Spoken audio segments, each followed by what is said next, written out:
Also, Kelly, the fact that Shadow and Virgo didn't qualify yesterday to grand finals, and this is a team that lands Leaf Harbor normally, the fact that they're not going to be in finals, maybe Agers and Veno were like, well, maybe we can just get Uncon Heatwave in finals.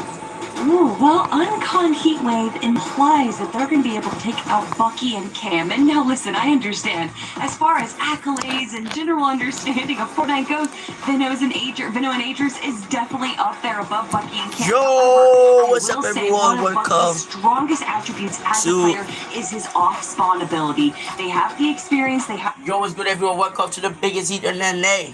It's Heat 3. Heat 3. This is the biggest heat on NA. I've been waiting for this. I've been waiting for this for 3 days, okay? This is the biggest heat on NA Central. This is the biggest heat. Veno, Agers, Bucky, Cam, Peterbot, Pollo, and everything. It's like a grand final, you know? There's a lot of big team on this heat. So I hope y'all enjoy, you know, get hype, because this is a Thanos heat. This heat is crazy. So many pro players, so many biggest names. Clix might miss out, but I hope Clix win, get #1 for today, guys. I'm so happy to watch it. Also one of the best duos in the world when it comes to these off-spawn fights. I mean, we have seen it multiple times, not only throughout this year, but in the past. These two players constantly having to fight off-spawn. Listen, we are as good as everybody kind of thinks we are, and I feel like Veno and Agers, they kind of gave them the opportunity to prove once again, hey, listen, guys, we can fend for ourselves off-spawn. We're going to push you out of our POIs. Please do not come. I mean, there's got to be a reason why all the POIs that these guys land is like Demon's Domain, Minister, like it's the, you know, have they become the villains of NAC? I don't know if that's necessarily true, but they've definitely become the Goliath that every day is looking towards to beat right now. And I'm so high for them, we saw them at the end of Major 1, they got 7th place, and obviously that's a pretty poor performance for Pete and Pollo. And then they go to the Summit LAN, and we get to see the double solo performance from Pollo. Like, there's never a moment where we're allowed to think, oh, maybe this is it. Maybe everyone else is starting to catch up to them. And then they remind us, no, you guys are playing in our lobby. This isn't NAC. This is Pete and Pollo's lobby. And, yeah, it's a lot, right? Like, listen, we talked your ear off, okay? This Heat 3 is absolutely stacked. It's going to be an absolute banger. We have 40 seconds, so why don't we do this? Why don't we go head up, meet up with your casters. It's Jacob PR, it's Monster D-Base, to set up the stage for Heat 3. Thank you so much. That's the big 3 on the desk, breaking down all the action and some of the teams we expect to see in Monster. This is why the community is looking at this as one of the hardest heats in Fortnite history. Yeah, most definitely. I mean, the content, the entertainment that is ahead of us is going to sell itself. I don't know who at Epic pulled out the drive and put the script together or something, but this thing is crazy because when you look at the roster here, I mean, Jacob, I saw the comments online. They were saying this looks like a grand finals lobby already. No, it definitely does. You have superstars upon superstars. But you went ahead and look at some of the point values for these heat stages. Most of Major 1, the average is about 155 points to qualify. So far in our 2 heats, it's been 158. It's only a 3-point jump, but that's an elimination. That's a placement point, and we've seen 1 point change the difference of the course of history already. Yeah, most definitely. You added that little, pepper in the randomness that, of course, there are going to be teams that come from nowhere, probably at the bottom of the standings, and then push through a qualification. We've already seen that this weekend. I mean, shoot, yesterday we almost seen a Sky-basing team in Jordan and Brennan take home a random win in the game number 5. Keep it interesting for us. So, yeah, anything is possible here. But one thing's for certain, Jacob, there's going to be some upsets. No, there definitely is. 5 games today, 5 Victory Royale winners will punch their ticket directly to the grand finals. After that, we look at top 10 inconsistency on the leaderboard. So we get to see which teams will continue their journey in FNCS, dodge the last chance major, because game 1 is ready. So let's get into it.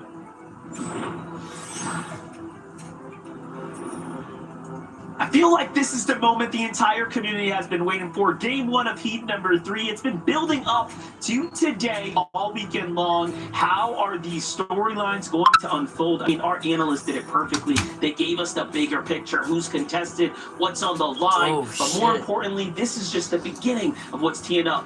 One step closer to our grand finals. I even have my eyes glued at the drop map right now to see if there's any tricks up anybody's sleeve.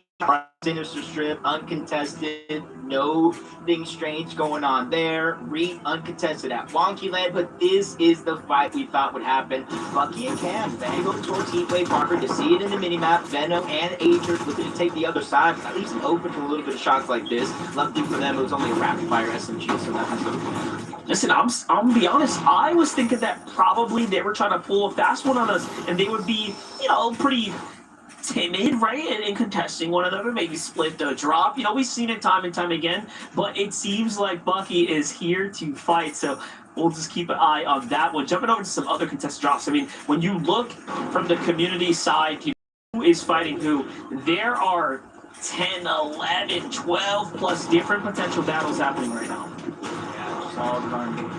I would feel like a slower pace here. That's kind of the trend of day 1. Heat 1, Game 1, kind of throughout the weekend. But right now, you see, when you're in the contested fight, sometimes you're not able to really slow down the pace. And Zaita just kind of taking the scraps. They don't want to necessarily take a big risk this early on in the tournament, so they are going to go their separate ways and kind of force a split, which isn't necessarily easy because the amount of teams in and around the battle woods. Yeah, talk about those split plays now already. We're seeing how Peterbot starts to venture outbound, of course, trying to play for those mythic weapons. This is going to be a very big day for Peterbot. You know, we'll have to see if he decides that he wants an early clock out, you know, or if he wants to go the distance. We've seen a little bit of everything from different pro players, and playing Peterbot and Boy have averaged roughly 14 eliminations per game, including of the 4 games with 30 plus of those elims. I mean, there's just so much going on here with Peterbot and Boy. You never know what you're going to get, but one thing's for certain, they're always explosive with this fight here, Jacob. See him just trying to go ahead and box him up, gets the down. Just 2 angles sometimes hard to overcome, especially in these off-spawn fights where you don't have a lot of materials. See Amplified trying to hide. It didn't seem to beat. His teammate did go down to Kugo and Castle, but a third party comes in. That's going to give him a little bit of a blessing to try to assess this situation over at the coast. But a whole nother team comes in as well. 3 teams straight fighting it out here, just trying to figure out how they can get some early points, a little bit of advantage. There goes Castle going down. Fan is going to go ahead and get that first knock, give his team a little bit of advantage. Him and Angel seem to storm this fight, and it seems to be working out. Yeah, doing a good job kind of cleaning things up right here. You saw Tsunami's Amplify kind of lurking on the outskirts. I was uncertain of whether or not he had his duo and he was ready to jump in himself, but it seems like he doesn't want to get into this fight. It's a little too messy. If you attract any extra attention, he might get jumped on by these fresh duos here. Angel, Van get a nice little elimination there. Some points on the board, and everyone else splits up. By Kugo, just kind of blessed to be able to survive this fight. They might be solos as of now, but they're just trying to venture on out so that way they can hope to get their reboot card and their teammate back in the game later on. Clix and Rapid getting busy early on as well. They already got that 1 elimination, and even though they might be uncontested here, Monster, they're looking for some early game fights. Oh, yeah, definitely. I mean, you don't want a situation like we saw yesterday where some teams, you know, a little hesitant, right, to make a move in game number 1, put yourself into the action. It takes me back to kind of to Heat 1 where Cold and Ritual nearly found themselves, right, on the wrong side of the storm surge for game 1, and that's kind of set them off. They weren't able to come back, but look at this. We were curious about how the fight was going to go down. Bucky and Cam had a lot of choice words to say about how they felt they've been prepared in this drop this entire time. And it'd be crazy for anyone to think that they can just jump on over to the harbor and take the drop from them. But so far, Veno has the lead here. Yeah, and you can already see what's in Ager's inventory here. He does have the scanner, so they don't necessarily have to lurk around super hard, take many big risks. They just need to figure out what building they think Bucky is in, and then throw that scanner nearby. So hiding is going to be very, very limited for him. You see the team on the outskirts, Mako and his duo, just trying to go ahead and get their split drop and boot and kind of bring it back. Out goes the scanner now, and now Bucky's position is going to be revealed. And this is the thing about contested fights. Sometimes you're okay with letting that solo live, but in this situation, there's no shot. If they have an opportunity to take down Bucky, they're going to let that one go to waste. Yeah, they have to. They have to allow, you know, themselves to take a huge lead over Bucky and really give them no chance to go to finals. Otherwise, this is going to be a problem that's going to come back around to visit them later in a finals lobby. So for Veno, for Agers, the option is very clear. It's them versus Bucky and Cam all day today. They're going to do everything in their power to hold them back.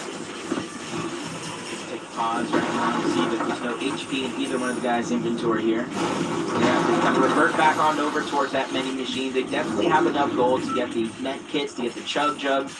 Definitely going to have a wide selection at their disposal. But while they take this time, it's still allow Bucky to try to figure out an escape plan here. As King and Praise also uncontested at Palomar Canyon. They're lurking outwards. They're an aggressive team, Monster, and they're already starting off game one in that same fashion.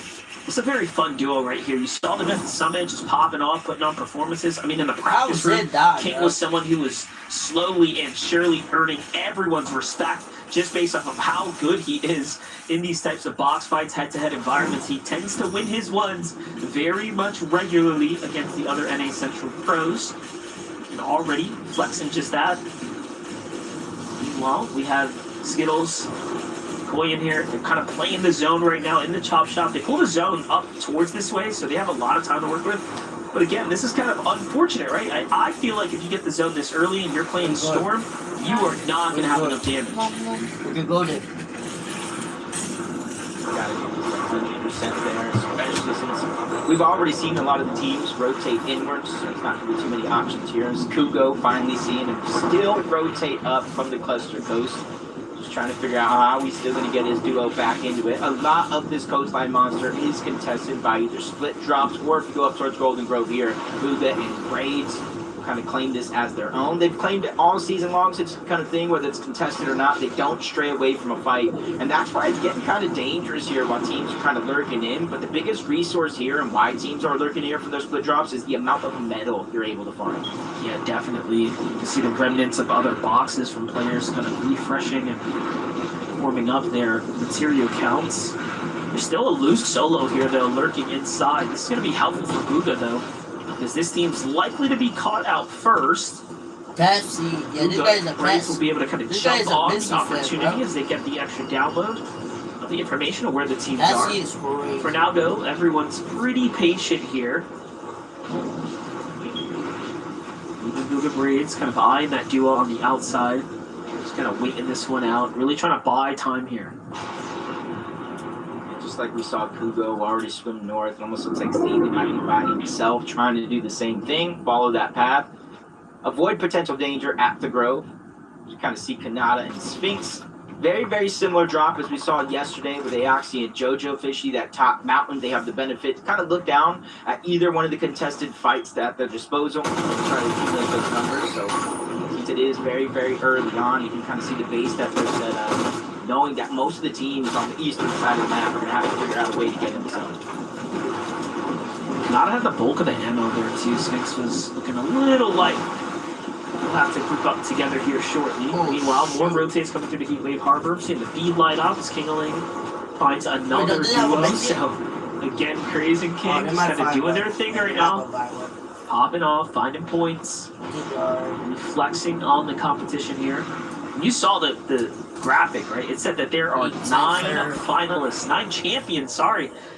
The most of any heat in this particular heat. This is by far a very competitive lobby to be going against. And you're seeing players like, Higgs and Curve. In their play-in monster, you kind of look at a lot of their stats. They got 16, not necessarily the best on the leaderboard, but 215 eliminations. 9 games with 10+ eliminations or more. They had 4 games with 20+ eliminations, one of the highest in this lobby outside of maybe Peterbot and Poyo. It just goes to show, one, that switch gets flipped, they can turn it on, they can get aggressive, but they can also have a slower paced game over towards Lifty Lodge. They know the zone is working in their favor. They can overstay their welcome. They have a mending machine, which no other teams are going to touch. So right now, it does look like game 1 looking sound for them. Just like Reet and Cooper, uncontested Wonky Land, and they waste no time making their way to the zone. Yeah, they have one of the stronger drops, of course, to be completely uncontested. You see it reflective of the loadout, but jumping to Veno, Agers, the hunt now to fight and find action led them to Craze and King. This is a tough battle here. I mean, we've hyped up King and Craze enough. This is about to be the point where they get to show us of whether or not what we said was all smoke and mirrors, or they really do have what it takes. Pagers, Veno kind of backing off here, looking to almost get themselves situated a bit more. King and Craze recognizing, hey, this might be a really good team. Look, they kind of back off the machine here, go back into the storm as a safety strap. There's no real reason to make some big risks early in this game, especially when it's success at off-spawn fight. Didn't necessarily get both of those eliminations, but hey, definitely progressing in the right direction. As we go back on over towards the Battlewood, we know more and more teams coming from the north side of the map, or even the eastern edge, will try to make their way on over. They can hit the slower, less occupied side of the zone. But we saw how contested the battle was right out of the gate. Sineto and his duo Zypta really haven't moved. They just parked that ship, and they have no intention of bringing that anchor back up. Yeah, definitely. I mean, they have this entire southern half, right, of the Battlewoods themselves, so sitting very much situated right now. Take a look at the map. Still so many teams playing the outer skirts of the zone right now. But here comes the outer edge congestion that's going to start taking place here. This is where things are getting real interesting. I really want Clix and Robertson for Sineto, though. This duo has really not much to worry about, but now that the surge has revealed itself, they're eyeing up this duel across from them, and they're going to go for the shotgun play likely. Maybe. Yeah, this is kind of the I don't think they're in there. there. You're 90 above that damage threshold, which kind of is like cool. I don't have to worry about anything for this zone. But as you progress in the game, if you don't land any more shots, you will find yourself below that damage threshold. So it kind of leaves you with a choice. Do I go for damage early where not too many players are kind of squished close together in a close proximity, or do I wait till later in the game where panic starts to set in all around the lobby? Definitely decisions need to be made. Golden Ozone contested fight. Looks like they have survived that one. Just waiting in a bush, not trying to build to give away their location, just trying to see if anybody strolls by and makes a mistake. Yeah, this is a nice little bush to be playing, especially here on the outskirts of the zone. And little do they know, they're about to get paid off. There's other duos working their way towards them here. See Zeely right beneath them. Now, do remember when we last saw Zeely, he was a solo, so these guys are moving with not much to work with. Oh gosh, they open with a huge shot. Very smart by Golden trying to break the structure down. Zeely goes down. There it is. He gets rewarded. So I'm thinking they understand this team's under surge. That's going to be all the telling that they need here. Yeah, that's just a huge signal. You don't necessarily see it in game. I know us kind of casting it, you see the players get like struck by Storm Surge. You don't necessarily see it while you're in game. The only real clue is the audio of the shields cracking, or just like that, no knock, straight elimination, and it happens yet again. Both of those eliminations get cleaned up, and how, just like you said, they're going to be rewarded tenfold. Patience absolutely pays off for Golden and Ozone, and now they're going to see more and more opportunities with other teams from outside of the zone making it. Yeah, that was crazy. That team is keying them. They probably are awesome below the surge here. We'll see what ends up happening there. Meanwhile, Sineto, Zikta, they took too long to initiate the battle on the team that was on the outskirts. They found themselves by themselves now at the Battlewood woods here. And look, they have to fight their way towards the rest of the lobby here now. Finding themselves barely 40 above. Seems like something worked out in their favor. But either way, pressure is on them. This little opportunity they have right now to kind of reset, get back in the game, they shouldn't take it for granted. They need to be looking for activity here. Yeah, they might not be in desperation mode just yet. You can see a bunch of empty item slots. I saw maybe 20 on the Chug Jug in Sineto's inventory. So they might be all fine and dandy above the damage threshold, but they know where it current stands, their loadout, the amount of resources they have, they're going to need an elimination. And even now, in the next zone, they fall below that damage threshold even worse. You see them setting up for a pre-edit. They're on the clock here. They have to go, and they have to go now. Craze and King is the only team in front. They're trying to spray the build, get the pre-edit in, but King and Craze denied that opportunity 2 consecutive times, getting more and more damage on the Zypta and Sineto without even moving a finger. Yeah, this is tough sauce for them to be, and they find Unreal Liana, and they get in the box. It's not going to be enough damage if they get the body, but just like that, doesn't really matter. King and Craze timed their entry perfect off of that desperate team collapsing in, and they find themselves with even more points now. 7 eliminations, and we barely touched the end game now. This is quite the performance for King and Craze. It's just one of those moments, man, for King and Craze. They just make it in the zone, no intention of fighting. They're the ones who actually get aggressed on for a second. And then when the dust settles, Monster, they get 4 bodies worth of loot to go ahead and progress in this game as Boji does go down. 406 above the damage threshold, so the damage is not necessarily going to be a worry for Peterbot and Pollo, especially with their 2 eliminations here. It's more so about making it up the side of this mountain or through this cave. This is really interesting. Another elimination now falling to Pollo's side here. Just getting the last little touch of damage here before the surge actually supports them, but Pollo's not going to let this one up. They've intentionally chosen to come down and into this tunnel. They, of course, prefer to put themselves in a more advantageous spot, but Peterbot and Pollo looking pretty good right now. They just have to weather the storm, hopefully find some material count. They want to play this endgame out comfortably. Regardless, though, the way the zone's playing out here, we'll see them get active here shortly. Yeah, they know how to find eliminations. They already got 3. Looking towards the side, seeing Frenzy, seeing his duo. They immediately go to work. Frenzy's going to be the first one going down. Clix is able to steal away that second elimination, but nobody's really closing the gap. It's still too much of a risk so far for Peterbot and Pollo to try to dive on over and steal away that loot. But you can see the attempt is in the back of their minds. They know they got to go to zone. They know these opportunities will come as this game progresses. They're smart. Look, they're not even going to go for the loot. They seem to recognize, hey, that's a little too risky if we go to the outskirts, right? It'll allow the servant to single us out. King, meanwhile, on the other side, jumps their way up to 8 eliminations, taking a little bit of that prestigious high ground there. Let's look at who's going to get situated first. Rudy Cooper had the high ground. Pollo lost on the rotate here. It was going to be a tough one. We knew it, but they needed that material. They were pretty desperate for it. Just as they were working their way across, they got caught out here. Meanwhile, Clix and Rapid on the other side of the box here. Peterbot might actually make a really big play here. Yeah, even more so. You see Rapid just trying to put down pressure on one and finds Pollo. Wasn't even his initial target. But sometimes, Monsuito, you just got to take what you can get. And you can see why Peterbot was so concerned with them on the other side of that wall. But as you see where the zone is going, right now we're slightly moving up towards the top of that mountain. If it goes towards the west, if it goes towards the east, we'll keep that one in play. Anywhere else, it'll gradually get easier for the lobby. But you have to be able to survive up until that point. Yeah, I was going to say, I'm not even sure if we saw the conclusion of Veno Agers hunting down Bucky who got away, so it seems like that's still an ongoing situation, but Veno's the one that is obviously making their appearance here in this end. I see Movement Break still standing. Clix and Rapid seem to be off to a strong start. Meanwhile, High Ground now gets sniped up by Veno. That's a key elimination for them. My gosh. Gets the elim, and now they get to rotate in time without taking any extra damage. Let's talk about a perfect turn of events for them.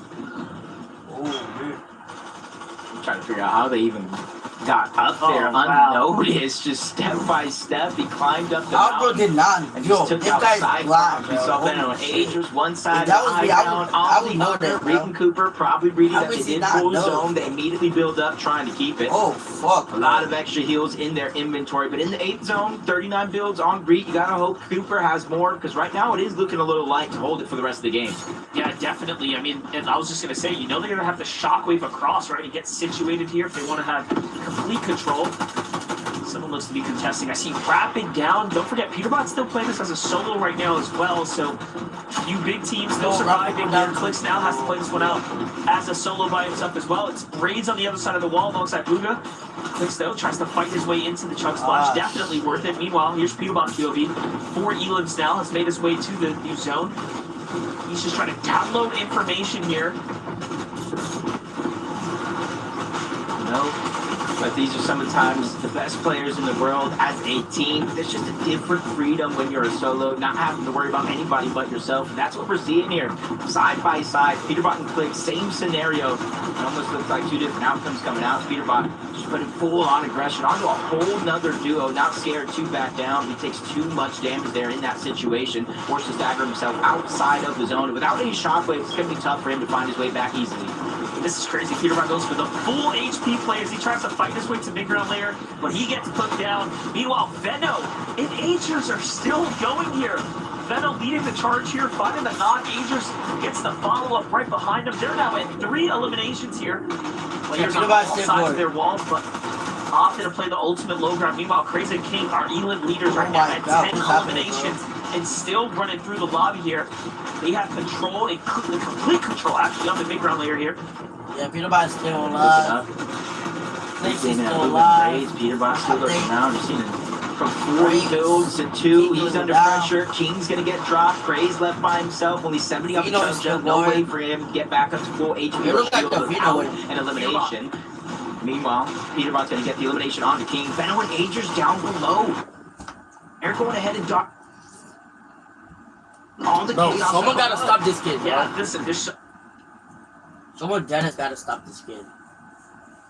team's trying to find their footing here. I think This Clix is went down. working out so well. Look at the high ground position though. It's Booga versus Cooper. Booga ends I up think on Clix went top. down. Braids is still Booga holding down. on though. Booga is in They're the high trying ground. to re-situate themselves here, but it's cost them everything. They have no Braids more ticked out. materials left. Braids. Yeah, you just gotta hope that Braids has just enough for them. Peterbot Trying to pass them still around, going. down to be their only Five opportunity. eliminations. Peterbot picks up another back-to-back, getting both of those eliminations. No, Off to be Cheddar almost noise. on 0 builds a couple of seconds Cheddar ago. noise. My, What how the time fuck? flies, and now he's going There's up for the high ground. We know he's gonna contest it all. There's no 1v2 way. situation. What the He's fuck, trying to bring Peterbot? him back down to reality. Shoot it. As he drops Yo. down, realizing it might not be worth the risk to use all these builds for a fight that is not going my way. Wait, that's Clix. That's Peterbot Clix. is just different, right? Oh my God, See oh my that, God. recognizing that he can go for something big there. Meanwhile, Peterbot versus Clix. Clix didn't want anything to do with that solo play. He had no idea it was Peterbot, but one thing was certain. It was danger nearby. And off he goes. I like this play by Clix, just trying to stay alive here and earn as many places Holy as fuck, possible. so This is a Clix. true clutch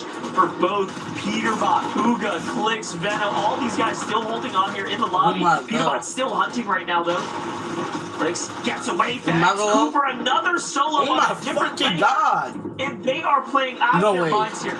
This game 1 is proving Oh that my- Feel I prime was time down. players making prime time plays. Clix is still Peterbot going. finally Check, gets Clix is shut still down. going. His run has come to an Another end. But at what elimination. cost? One of What the the- duos just got separated. What Just the Jericho fuck? goes down. 5 left by No way. himself. That is because of Clix and his aggression. Kanata Another tick does one. it again, takes out the other Clix is still part going. of that duo. Cheddar, A no lot of way. these solos are doing a lot of Cheddar, no the way. heavy What the fuck, lifting. That Clix? duo up above, they can No smooth way. sail their way into a victory royale. Oh my god. Listen, no pressure here for Clix or Kanata. They've done enough at solos. They pushed their way to the end game. Booga and Braids have the pressure on their shoulders. Two here. Braids Braids down. falls first, but it's okay. Booga was Oh there. my fucking Backed god. up in the end there. Clix is fucking What did they insane. say on day 1 in the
Are you? Try game 2. 100% ready.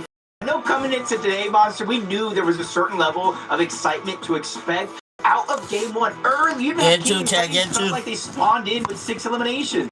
Yeah, and you saw them still way up at the top of the standings based off of their Game 2 of the eliminations day. alone, ending with 60 points earned. I should so much more. Yeah, and I've obviously seen throughout the 2 days already, these solo clutches play a huge impact to being able to not have that desperation game 5 where you need a victory royale. So I'm going to keep my eyes peeled on that. And when you look at some of the damage stats from game number 1, Peterbot, Veno, King, top 3 in terms of overall damage. And then you have Booga, who already qualified with that last game and leaves a drop spot open. Who's going to take that drop, if anybody? Let's find out. Ooh. Well, with game 2 spinning up, I do want to highlight the broadcast made Veno look so good in that last game. Every time he jumped in, it was like we didn't miss a beat on his action. You just saw that he was navigating that low ground so effortlessly, and it almost seemed like no one wanted to go all the way down there. They didn't know what was going on, but either way, they pushed through very well. This is a bigger problem for them, of course, to worry about, right? You see how the drops actually playing out. Bucky and Cam go straight down for their side of the map. They seem to be getting their weapons first as well, which is really interesting because that can go either which way. But in the end, Veno and AJ have enough time here, right? They're giving them too much time, I feel like, to get situated and then take the fight on their terms. 100%, and I think that's just a little bit of something they're going to have to learn as the game progresses, and they're going to have to start to act quick. A team like Veno and Agers, once they get enough points where they feel like they qualify, who knows what type of animals we'll see then. It's Peterbot Pollo, business as usual. We saw this in that last game. They landed their drop spot. Pollo does stay in the POI. Peterbot does tend to try to go for that Warforged Mythic AR this time around. I'm not sure if it actually did spawn there. We'll see if he gets his inventory later. When I talked about Golden Grove, Booga and Braids winning game number 1. They will not be in the rest of today's action because they're already in the Major 2 finals, and now you have 3 teams now landing at Golden Grove. Yeah, I was already calling out the fact that there were over 10 duos being contested across the map in general. It is no surprise right now that with Booga falling this early, a neat POI is going to get sniped up right away. I mean, you have a lot of action here. You even have some relatively solid players like Tsunami's Amplify and Loris here. Very, very stand-up individuals. They were before kind of taking that outskirt. We saw them lurking on that other team fight, but I guess they're doing the math and say, hey, why fight for scraps so we can fight for the whole POI? I mean, that's usually what I think. If you're going to contest something, make it worth it if you win. But when 4 different teams have that same idea, it kind of turns into a slugfest. Punches being thrown around. Bubba trying to use the shockwave to get a little bit of advantage on the Amplify. He cracks the shield. He's trying to go ahead and figure out where that elimination's at. But you can see he's running out of SMG ammo. Does not have a shotgun. And 0 when it comes to those materials. Yeah, one player doesn't have mass, the other doesn't have ammo. This is a tough spot to be in. Amplify is going to be the first to fall there, unfortunately, and they're getting hunted down. And I had high hopes for Loris. He did get a knock there, so anything can still happen. He still has a couple of shields to work with, but with no material count, desperation kicks in. They get hunted and found out, and just like that, those 2 fall. Now the RGN duo has arrived here. They're looking to clean up house. Slip and slide their way into that box. Good damage on the Cyros. Weaving in and out of these boxes to try to stay alive, draw for time. So many of these players either got eliminated or kind of disengaged already, so it's basically a full target on your back until you're just eliminated out of the game altogether. Realize Afonso, they went ahead and took an opportunity and they cashed in on it. Yeah, well played for them. They didn't get a bulk of points, but they got a few. Meanwhile, let's look at this. Clix and Rapid. So much attention on what Rapid brings to this duo. I feel like we were discounting Clix's ability to perform in last game. He really just showed up, It's not often I feel like we see Clix really come out strong in an initial game like that, but I love what we're seeing. I'm thinking that maybe that Pro-Am just kind of, broke his mentality a little bit, right? It's, got the weight off his shoulders. And he's feeling good now. He's playing a little bit more freely, a little bit more relaxed. Partly that comes in with how relaxed Rapid is as an IGL. I think he understands mistakes happen in the course of a game of Fortnite. It's just about how you react and handle those mistakes. Clix still lurking around. You see the pre-edit coming in. That's going to be the first wall being taken. They're trying to push him back further and further.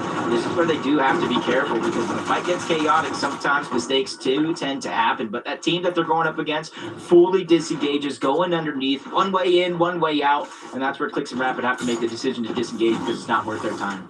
Yeah, I'm not gonna lie, that was sick though. Setting up the pre-edit like that, making the call to go for it. The timing was almost impeccable, but all good. Rapid and Clix end up disengaging, kind of getting back to the drop. See how this ends up playing out for them. Not sure if they actually even got any real damage there, so still they're going to have an uphill battle to work against. Meanwhile, Diego and Kaki disengaging from their fight as well. I think I know Diego plays.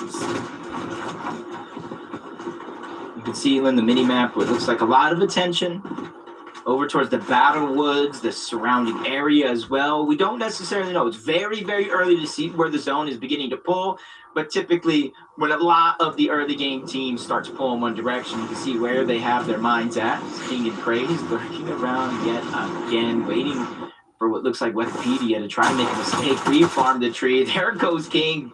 Big shots being fired off, essentially dropping him down to just a sliver of HP already. Now Craze comes in to crash the party. They get their first elimination here. And this is where we're seeing the difference between them and some of the other teams in the lobby. You know, they just go and build their surge bases. They trade for tags and they overstay their welcome in the zone. King and Craze is looking like last chapter or last duo where Peterbot and Poyo were just W King lobby to get their surge. That's what King and Craze are looking like right now. Yeah, playing it like a pub game, playing it like a cash cup, staying fluid on the move, looking for action on the go, and it's working out really well for them. You know, it plays in so well into their play style because, again, King was putting players down in set lobbies with even, you know, circumstances. I mean, you send them on the run, what the and all of a sudden now that little advantage, right, having the ambush, that play, it's really hard to take them down essentially when you have that advantage. Especially with how quick he can maneuver around. See Zusto, Malcolm trying to go ahead and take advantage on one. Almost looks like you can see what happened. A reboot really gave away their position. A lot of noise and kind of gives up the thought of, hey, one of those guys are respawning in. Possibly only 3 builds, no real weaponry to fight against them, and that's where I feel like you see them chasing on over towards that solo. Yeah, I was going to say, the fact that Marks wasn't building there, Zessa knows he's got a huge advantage. There it is. The Storm does the rest for him. That's just enough damage, but Malcolm, Zesto now, I feel like officially ran out of, heals here for the time being, so Zesto's kind of holding the body there. He still has the Siphon to come. Luckily, the duo ends up leaving the drop. He could have made that really bad for all of them, to be honest.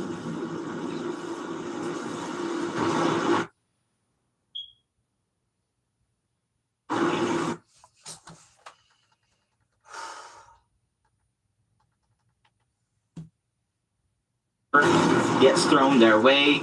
You know, they played a divisional cup, but things didn't necessarily happen the way they wanted to at Wonkyland. And since that day, I have not seen anybody play as many off-spawn practice games as Reed and Cooper. Doesn't matter who the competition is. They just want to make sure they get as many reps as possible underneath their belt. So their team in today's lobby, I wouldn't necessarily agree with contesting, but hey, sometimes you just got to play your game out. And you see where the zone is pulling. Very, very familiar to last game, Monster. Yeah, definitely. Just on the topic of Reed and Cooper, I mean, super fan of them both, just their personalities. I think they match each other really well. So I expect, again, Reed to continue to be that sleeper person who just performs really well, right? It almost stays out of the conversation, sneaks into top 3s and 5s. Either way, though, Veno and Agers, the activity has continued to stay up. They already have 2 eliminations, mind you. So this is just icing on the cake at this point. Yeah, game 1, Bucky was able to escape off the drop, survive a little bit longer to play that game out just a little bit. This time around, they're able to win that off-spawn fight convincingly. You can see Plur and Regular just not really backing down from this fight, and they were the ones that took the most of that damage early on. And now they have the high ground over a team like Veno and Agers. Yeah, I'm not gonna lie, when I saw Veno and Agers kind of take a picture on the tower, I was like, all right, that makes sense. But then to see him shockwave over, I was like, ooh, got a lot of heart to do that. Meanwhile, Rhea and Cooper's kind of doing their thing on this side. Look at this, a fresh set of eliminations, so much loot to choose from. This is like a mega pickup. Unfortunately, it's outside the storm, so they're not gonna be able to do much. Yeah, just kind of cap off what they're missing. Go right back on over to Wonky Land. The zone is relatively close to where they can use that combination of the shockwave and the wonky wheel to cover distance quick. This is how they were able to pick up those eliminations. They went from actual POI wonky land, probably using that wheel, closing the difference towards the outskirts, and just taking advantage of a team who probably got caught off guard. Yep, that's how it goes sometimes. You can't let your guard down, especially when someone's got the ability to rotate like that. Meanwhile, Boji here still has chugs to work with, so you have some heals, but I'm going to go with the med kit first for him. I like this play, trying to reserve the chugs, of course. Especially when you got to realize, you just got off a fight, you got an elimination. Chances of being able to go back to Heatwave Harbor to visit that vending machine, probably slim to none. Probably not worth the risk either, so they're just going to keep it moving with the elimination and the loot that they just got. Waste no time trying to get to the zone, coming in from the south side of the map, and that's where it could tend to be a little bit more stacked, the south and the eastern edge, where most of the lobby will begin to come in from. But this is also a team, Skittle, Cayenne, that you noticed in the last game, landing over towards the chop shop. There's not going to be a lot of teams that rotate around this area until later on in the game. They just have to be above the damage threshold until then. Now with no Elans, hard to tell where they stand for the most part. Take a look at this. This little rotate going on here for Cooper and Reed. Ooh. I remember seeing this. So the trick to this is, right, so if you guys want to try to do this at home, you got to like pickaxe or use the rapid fire SMG to get that out of the mini game, right? And instead of pickaxing it, the reason why you use the rapid fire SMG, because it deals the least amount of damage to the flotation device. It'll literally bring you across the map like you see Reed and Cooper do in probably less than a minute. And this is something that kind of blown up on social media within the last couple of days. So Reed and Cooper really putting all the community's theories to the test. Yeah, I saw someone talking about it. They were like, wait a second, what is this? There was just some random team, right, that discovered like a really cool tactic. And all of a sudden now, of course, it's getting adopted into the competition here. Nice little find for them. Free med kit. Meanwhile, you have Kanata and Sphinx camping out in the building nearby. It's very dangerous. Not sure what their game plan is currently. Okay, it just seems like this is a pit stop on the way as they have the vending machine here. No matter what they see here, Reed and Cooper probably crouch down. They know the risk any vending machine possesses, especially this late in the game where we move from 4th zone to 5th zone, but Kanata and Sphinx on the whole other side, not really trying to lock that one down. So Reed and Cooper are going to be able to kind of hold that position to themselves, but they got to be a bit quick here in this situation. It did go from a 1-tick zone to a 2-tick zone, and most of this lobby, as you've seen, they've spent it deep within the zone, so they got to hurry up before they start to go ahead and take that storm sickness warning. Yeah, definitely. You see there, they find that extra chug, they take advantage of just trying to cap off to the best of their capabilities, but the 2-tick is just so brutal. Even when you're in the storm for this little bit of time, already it's going to cost them at least a full med kit. Now you have Kanata Sphinx under the same problems. Pocoyo has the duo right on their heels as well. Sphinx and Kanata are going to just base down here because they found themselves too close to that other team and want to heal instead. Not necessarily the worst play, especially, experts, you fight inside of the zone like this. Sometimes you end up in a no-win situation where even if you win the fight, making out is going to be near impossible. Just kind of continue to look around a lot of the action around the map. You can kind of see the solo clutch points from game number 1, how it's really impacting the leaderboard. Most of those teams landing in and around the top 5 after those solo clutch performances. And that's going to be a boost of confidence for all of the duos, specifically Rapid. Trying to boost his confidence right now with Clix, knowing with or without him in the game, his IGL prowess, even if he's eliminated, can still play a role in Clix solo clutching. See how good of a job they do as well, being able to rotate and maintain that momentum. Really optimizing each and every shockwave like that was perfect. Small line there too, but look at this Higgs curve. Nice little elimination there.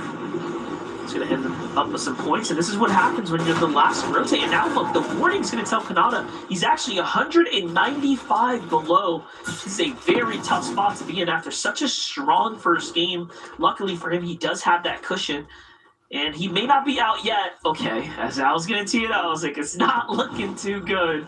Creon's going to end up with the elimination and the refresh there. Well played for them. Hopefully they can go ahead and kind of figure out what went wrong. Very, very similar zones from game 1 to game 2. Obviously, this one around here in the 6th zone, we are moving a little bit more towards the south. Short celebration, though, for Higgs and Curve. They get that one elimination you were talking about, immediately become a target of the lobby, but only for a short second as they quickly start to rotate on out. I think they're learning, just like everybody else, you don't want to be one of the last teams to try to make it there. You don't want to be one of the first teams either, given an open opportunity to try to continue to connect with shots. Yeah, too many teams got that little bit of natural elevation right there. They're going to be targeting all the fresh builds. Peterbot, Hoyo already on the move right here. The same thing like the other teams, trying to keep themselves protected, but Hoyo gets rolled up on. Peterbot's here to back him up. And a quick turn of events right there for one team. Make it for another as well. What is happening? This is like the spider's web. They're catching everyone coming through. And it's just another one from behind. Yet again, they're just pouring in one after the next, and Pete is just taking them out, crossing them off the list. Big shot being traded off from Tenya, though, to slow down the roll that Peterbot has on.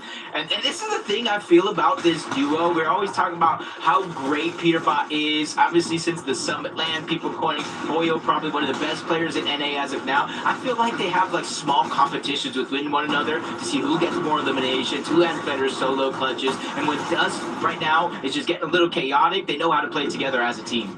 Yeah, that was so aggressive right there by Peterbot and Hoyo. They go for that fight, just trying to really punish the team behind them that thought they were going to be able to jump into their box, and it cost them a fair bit of their remaining heals, but in the end, it alleviates the pressure from the duo. They have enough mats to take the distance here. Look at this, nice little fresh pickup there, trying to bait the lead, but no one goes for it fast enough. There's a nice upgrade for them. You just hear all that noise, all that fighting going down underneath. And you just got to take it a step by step, assessing the situation. Shots come off on their layers, so they're going to backtrack in their steps. Reed and Cooper, though, all the way from Wonky Land. They're going to be the first team on the high ground. 7th zone, though. We've already seen it in game 1. That could be a little bit early to try to invest everything. Yeah, I was going to say, pretty impressive for them to be the team right now and try to identify as the high ground duo. 2 games in a row now, position themselves up for hype. Here's King and Craze. A little bit less of an elimination tear there on this game, but nonetheless, they're one of the healthiest here coming off of a fresh refresh there. So very big material counts in their inventory. Meanwhile, Veno is very strong and healthy as well here. This time, not as desperate to be down in the low ground, playing for the mid layer. So we're probably going to be seeing a high ground fight here. Be careful. I feel like this lobby is stacked with teams that have the potential to go for the high ground. As King and Craze is going, looking towards the backside zone. They have the benefit of the down. 900 above the damage threshold. That's not a worry. They just have to wait for 3 players to go down. Hoyo gets another elimination, kind of easing up on that pressure. On one side, we got Golden. On the other, we got Clix and Rapid. I knew I didn't see Reed and Cooper no longer on the high ground as Clix and Rapid are the team to overtake them, but they're below the damage threshold. Yeah, just a couple players have to fall here, and they realistically are the only team there. They just need a little bit of damage, but no one's revealing themselves. So much metal and just hugely fortified bases around them. They can't afford to open fire. Here comes some fresh builds. Finally, they get some damage there. Cost them a fair bit. Rapids really hurt on that rotate, actually. It's Peterbot and Hoyo take the opportunity to go for high ground, and now it's his playground to mess around with. They're doing what they need to do, elevating themselves ever so higher. This is a perfect spot for them now. just melted Zen flying through the sky. Boyle's the one that's going to get credit for that one. But like you said, kind of reinforcing their position, building up higher so they can kind of hear the warning of those shockwaves if any team looks to contest them. King and Craze probably have no plans for that being a possibility. They've just been dominating this low ground, even without elimination. They're pushing team after team off of their layer, making sure they control as much of the tempo as possible, even bypassing Reed and Cooper, building above them so they have the double edits in case they try to continue that path. Yeah, I don't really see much in the way to stop King and Crazy here. They've been playing so well. When you look at the rotates that they're putting out as well, there's no one giving them any resistance. But meanwhile, Higgs and Curve are the team on the low ground. There's always one. For now, it's them right here. They seem to be running things up right now. 4 eliminations, plenty to work with as well as far as heals are concerned. Here comes the shockwaves to the outskirts. Really nicely done, but targeted for Peterbot Koya up top. That mythic AR just shreds the moment he catches contact. Yeah, nobody can kind of reveal themselves for too long before they risk going down. Clix and Rapid. You see the struggles that they're going through. Clix, not a lot of builds. They're trying to find elimination. Ooh. They did get a knock. King and Craze finally have their plan settled out. They're looking up, trying to chop them down, but they've drawn the attention of Peterbot and Foyle. They know that's the second high team, the threat that they need. Yeah, King and Craze probably looking to set up the shockwave to see them crouched up, just again peeking through those cones, waiting for an opportunity. Anyone moving on the outside, King's got that covered as well. They just seem to have their bases fully locked in right now. There comes some pressure from the team up top, but again, not enough to make them have to worry. The distractions on the Rapid now, forced to put up a Clix-like performance here by himself. Zifta, Veno trying to activity here that's actually onto Boyo. Okay, and now they end up with high ground. So we already saw Boyo and Peterbot getting a little bit desperate. They were starting to run out of material, and it does start to come to light. Yeah, that was Peterbot. You're talking about somebody's dropping down. It was him from above trying to get any of these refreshes until he finally runs into King, and King cuts him short. 5th elimination for this duo, but even King gets cut short. What is today, Monster? It seems like solo clutch performance after solo clutch performance. Even Veno having to leave Agers behind. He's healing up. Veno's building the path. This might be one of the stronger duos we have left alive in this game. Yeah, definitely. And Veno's just playing so well. He just takes out each of those eliminations. We're seeing him continue to shine here, but look at this. Craze, although he lost King, is still playing it out by himself right now. He has 7 eliminations. Veno, Agers still going. Alfonso falls here as well. And now they're working their way down, going through the motions here. A little bit of a refresh for Veno's going to set them up nice. Cooper and Rita from the high ground down to the depths here. Are forced to try to play this from the low ground. Yeah, you can see 2 different med kits. You gotta wonder what the HP's like. Higgs the only solo left in this game right now. 17 builds, but no chance to recover any HP outside of elimination. Veno Agers pushing to a whole nother team. Gets the full box damage is there, but they're able to slither their way on out the bottom of that box. Veno and Agers, though, just trying to go ahead and dominate this layer, pushing all these teams off. But right now, it's high ground that they have to worry about. High ground, haven't quite seen what their material counts are looking for. They get double chopped there, sharing the builds. Veno goes up, ticket for the man, but so does Zefta. And Veno with a monster shot. Agers with the backup as well. Each of them with their wins, but they get sent shocked out. He comes back, and they manage to recover themselves there. We're about to see a 2v2 with Contrap in the mix. It's just really telling where the Contrap goes up, gives an advantage to Reed and Cooper, but he's working his way on down, trying to take the fight against them themselves. Veno and Agers still up above. He's figuring out a way to kind of go underneath the radar, not be noticed up until now, but eventually will happen. The zone will close, and that where he has to try to make a move. That's where Reed shuts him down. Veno and Agers drop down from above. They trade eliminations back and forth. Agers in the one against Cooper, and it's Reed and Cooper out of nowhere that steal away their limelight and advance to the grand finals. Contract came through. It was just a distracting factor. The siphon keeps one alive while the other exchanges the shot. That's that little bit of unpredictability you never know that you're going to get with Fortnite there, Zeke. But what a game.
are making it to the end game Yeah, every great. single time.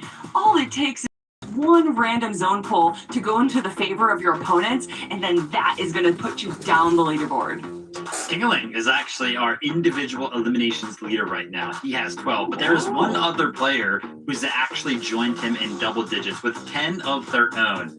It's Peterbot, man. We know him. We love him. He's always going to be picking up those eliminations. But like I said already, Tingling currently has the lead in just after 2 games. But it's so impressive that we already have a couple of players entering double digits after just 2 games. It's kind of cool because obviously we always look for Peterbot and Polyo to kind of be that duo that's going to pick up those most eliminations. I think it was in game number 1 where a stat flew about the plans, and it said that they had 4 games with 30 plus eliminations in the plans. So these guys are all about the eliminations. I will say, unfortunately for us and unfortunately for them, they haven't actually made it to the 10th, 11th, 12th zone in these first 2 games as a complete duo so far. Unfortunately, Polyo has gone down a little bit early, so Peterbot has kind of been left as a solo, which is why he probably has picked up some of those individual eliminations.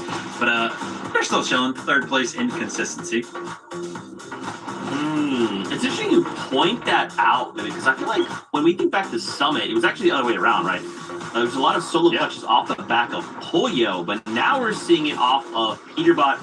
Kelly, Viv, I mean, is this just them playing around? Is this just them being little silly little guys until finals? I don't know about some little guys, but I think that, they're not necessarily playing to the full extent that we know Peterbot and Polyo to play, because they're not necessarily worried. They have already stated to Faxity that they are willing to lose a season to gain a global championships. Now, I don't necessarily think that that is going to be the concern for them anymore, because Veno and Agers is no longer landing where they're landing, but I do think that Peterbot and Polyo, unlike everyone else, has nothing to prove. They've already proven enough. Do you agree with that, Viv? You agree with that? Yeah, I mean, Peterbot and Polyo, we know how they play Heats, man. They're playing for the Zealands. They're playing for fun. They want to play all 5 games. Okay, I like that. Okay, game 3 is ready. This is about to be the halfway point. So some of these duos, they need to pick it up if they hope to make the finals next weekend. For now, casters, take it away. Game 3, chat. Keeping that as a running thought, Jacob, I'm thinking Veno and Agers might be kind of happy Cooper just clutched up and played well, because they get to continue to target Bucky. Yeah, that's going to be a good one right there. And honestly, I even see a scenario that maybe we see Veno, Agers, Peterbot, Polyo take each other on throughout the course of these games. Both of them have proven they do want high ground, but this leaderboard is stacked. Top 15 is looking hard to get. Let's go ahead with game 3.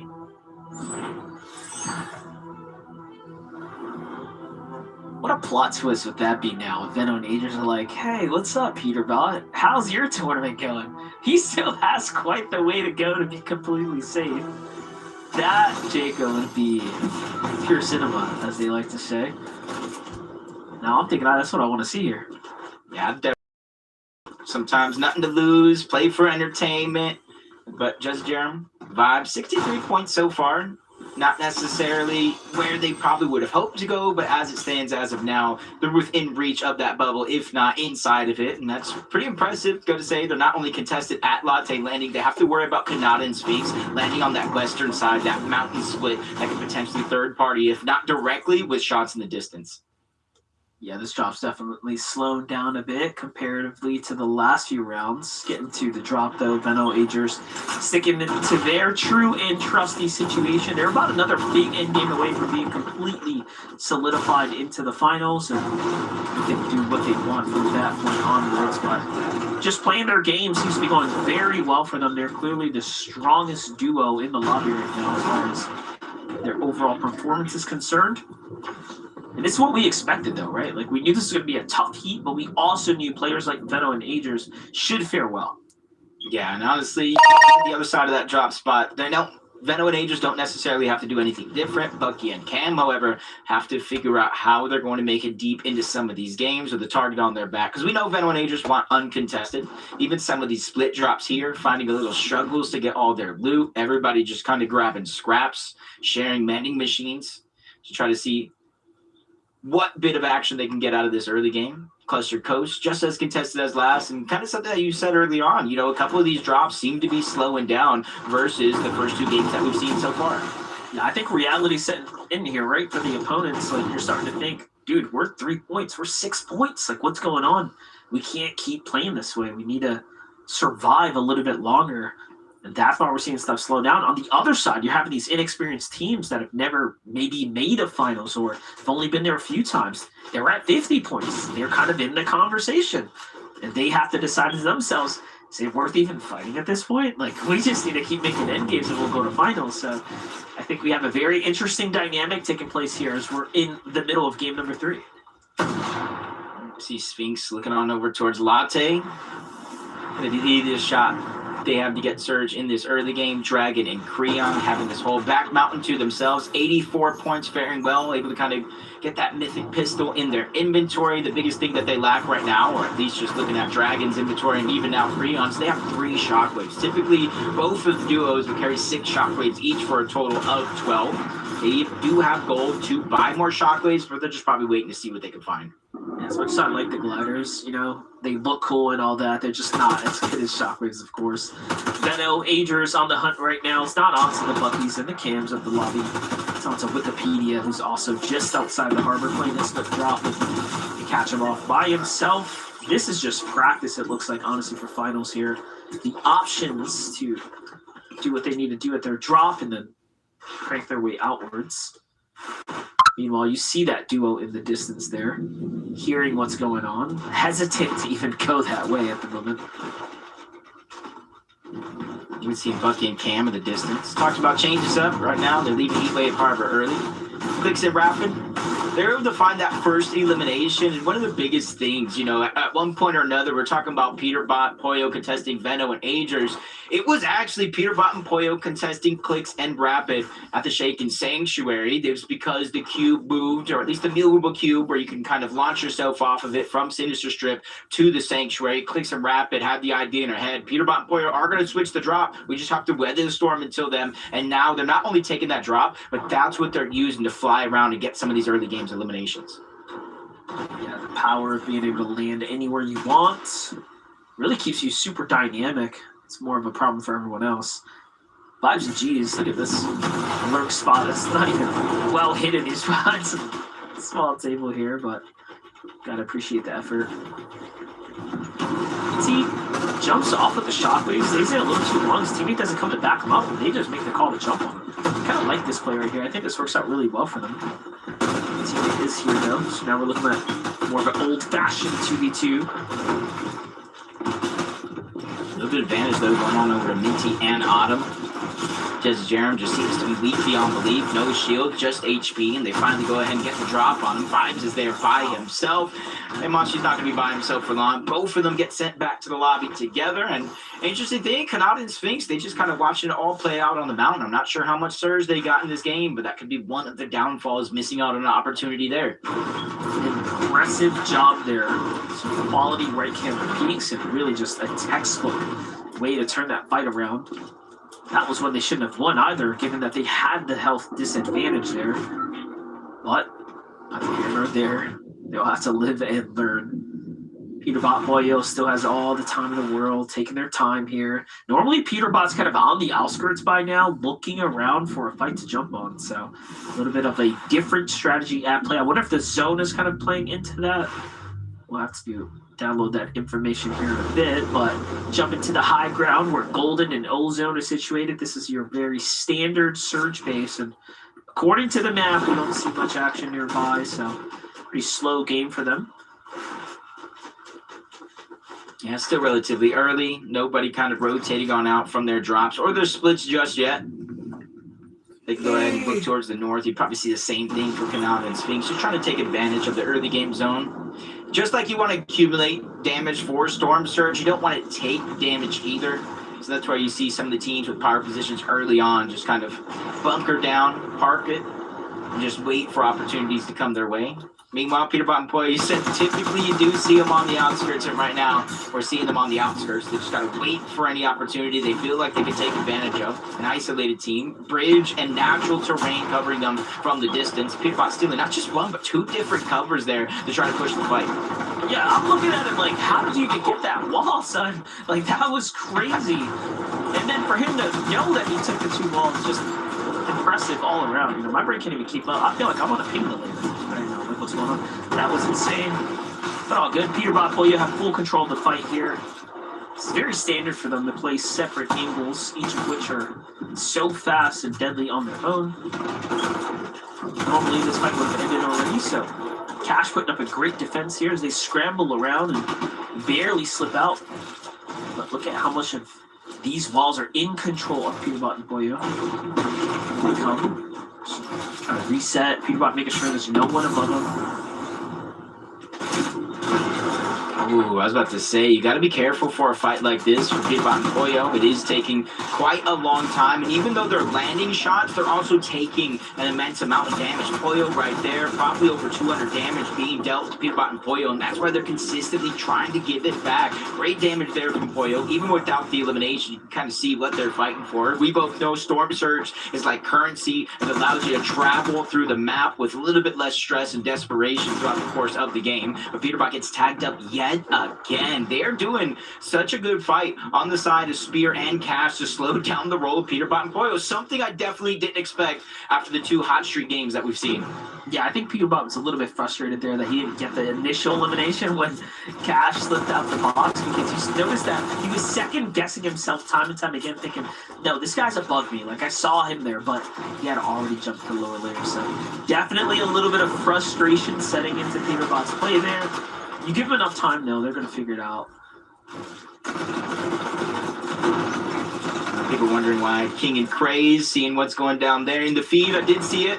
Sure if it was King or Craze, but I do know they did get that knock and elimination onto Agers, probably looking for Veno. But he's going to be able to disengage his Cash. And Spear still doing a good job of holding their ground, but you know, for both of the teams in this position, Peterbot and Pollo and included, you know, look at the resource count. Look at the amount of heals. They've drained so much here in this game, and right now, Peterbot puts himself in another peculiar situation. Lands a haymaker onto Spear, but he gets dropped down to 30 HP or so. Yeah, you know, at first I was thinking, yeah, they've done enough to still have a damage lead, but now I'm convinced they're actually way behind, and this is a net negative game for them. This is starting to look really bad. They've exhausted half of their material count, most of which is the heavy mats, and the team that they're fighting has used everything. So now it's not even going to be worth it as far as the refresh is concerned. It's almost feeling, you know, that sunken cost fallacy or the lost cause fallacy where they've just invested so much into this fight already. In their head, it's almost pointless to disengage at this time.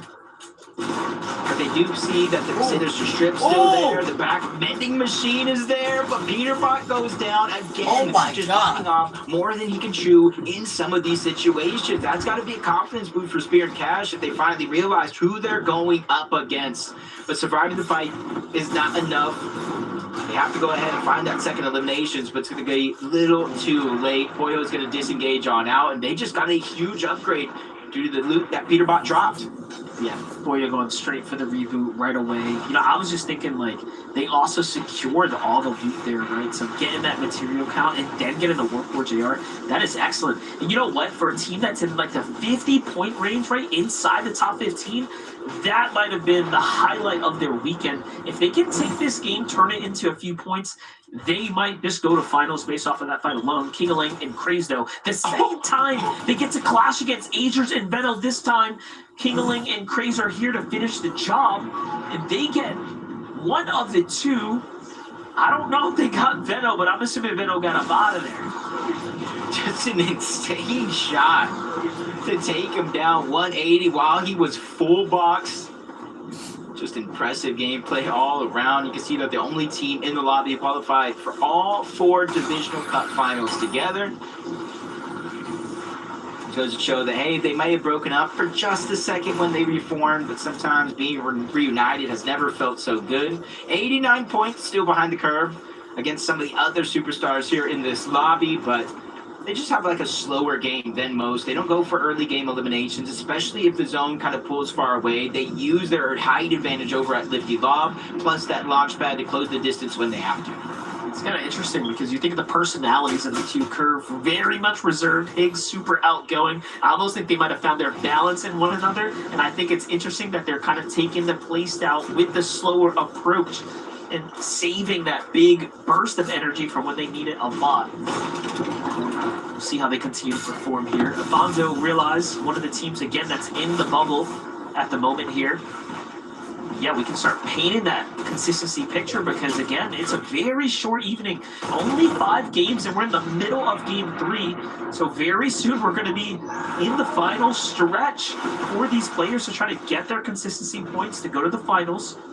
Dignitas, Kanata, Sphinx on the other side, making a move right now deep into the storm here as they continue to rotate around. What's interesting is they did this last game.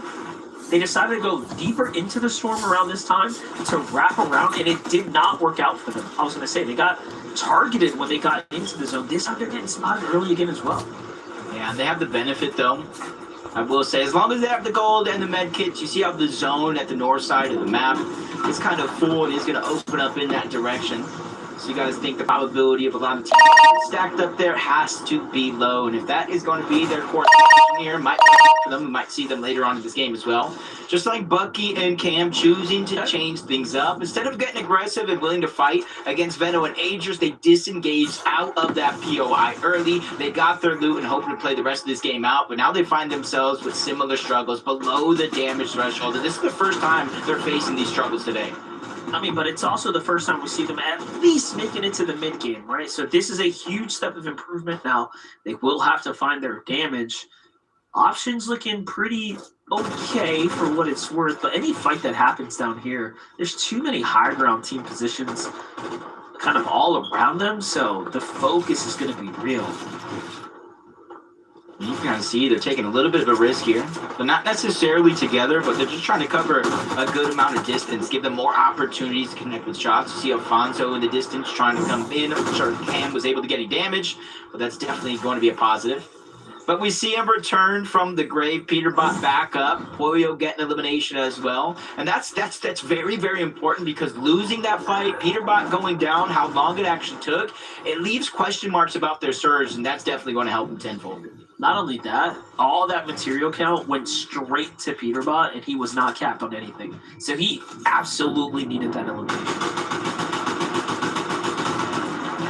Kind of look and pinpoint small moments throughout the game that can kind of change the course, the trajectory of what teams are going through. That one is definitely one for sure for Peterbot. The Agers and Veno, we kind of saw that replay of getting dropped by King and Craze. They're going to be back up in this game here. 143 points, 2 eliminations, and above the damage threshold. The only thing you have to really worry about is the resources. A couple empty item slots for Agers, lack of mobility. And you see Veno poking the bear up above, taking some shots again. That's King and Craze, the initial players that separated this duo the first time. I like that little rematch at play here. I saw in the feed that Peterbot Pollo landing on Cam, so that little split opportunity, a little split pay they were doing basically played against them. We get to watch the highlight here shortly, so take a look at this from outside the storm. Cam might have been poking the bear, like you said, of the wrong team this time around. Peterbot Pollo recognize that he's in a solo tower. They take him out right away. Those are the key refreshes they need. Those are, you know, again, the big damage swings that's going to put them right back into the running here. Especially if they keep finding these opportunities. Ozone, yep, that's eliminated as well. 123, well above the damage threshold, even though 22 players need to go ahead and go down before Storm Surge no longer active in this game. They're putting themselves and climbing up that Storm Surge ladder where they don't have to look down or even worry about it. But they do get a max gold. That's going to leave them open to taking damage, but they are still pouring it out. Preston and Nades are not even sure what's hitting them right now. Okay, really tough games for Golden and Ozone, by the way. They were only in the 30-point range coming into this one, and then for them to fall this late into the Game 3 development right after getting a refresh is going to really set them back. So Peterbot and Pollo have now taken out some really important teams, and they are finding, again, refresh after refresh, and they're just taking this momentum right into the end game now. And this is not what you want to see. You know, we went from calling Peterbot possibly frustrated in the last engagement and all this confidence, right, surging right back in.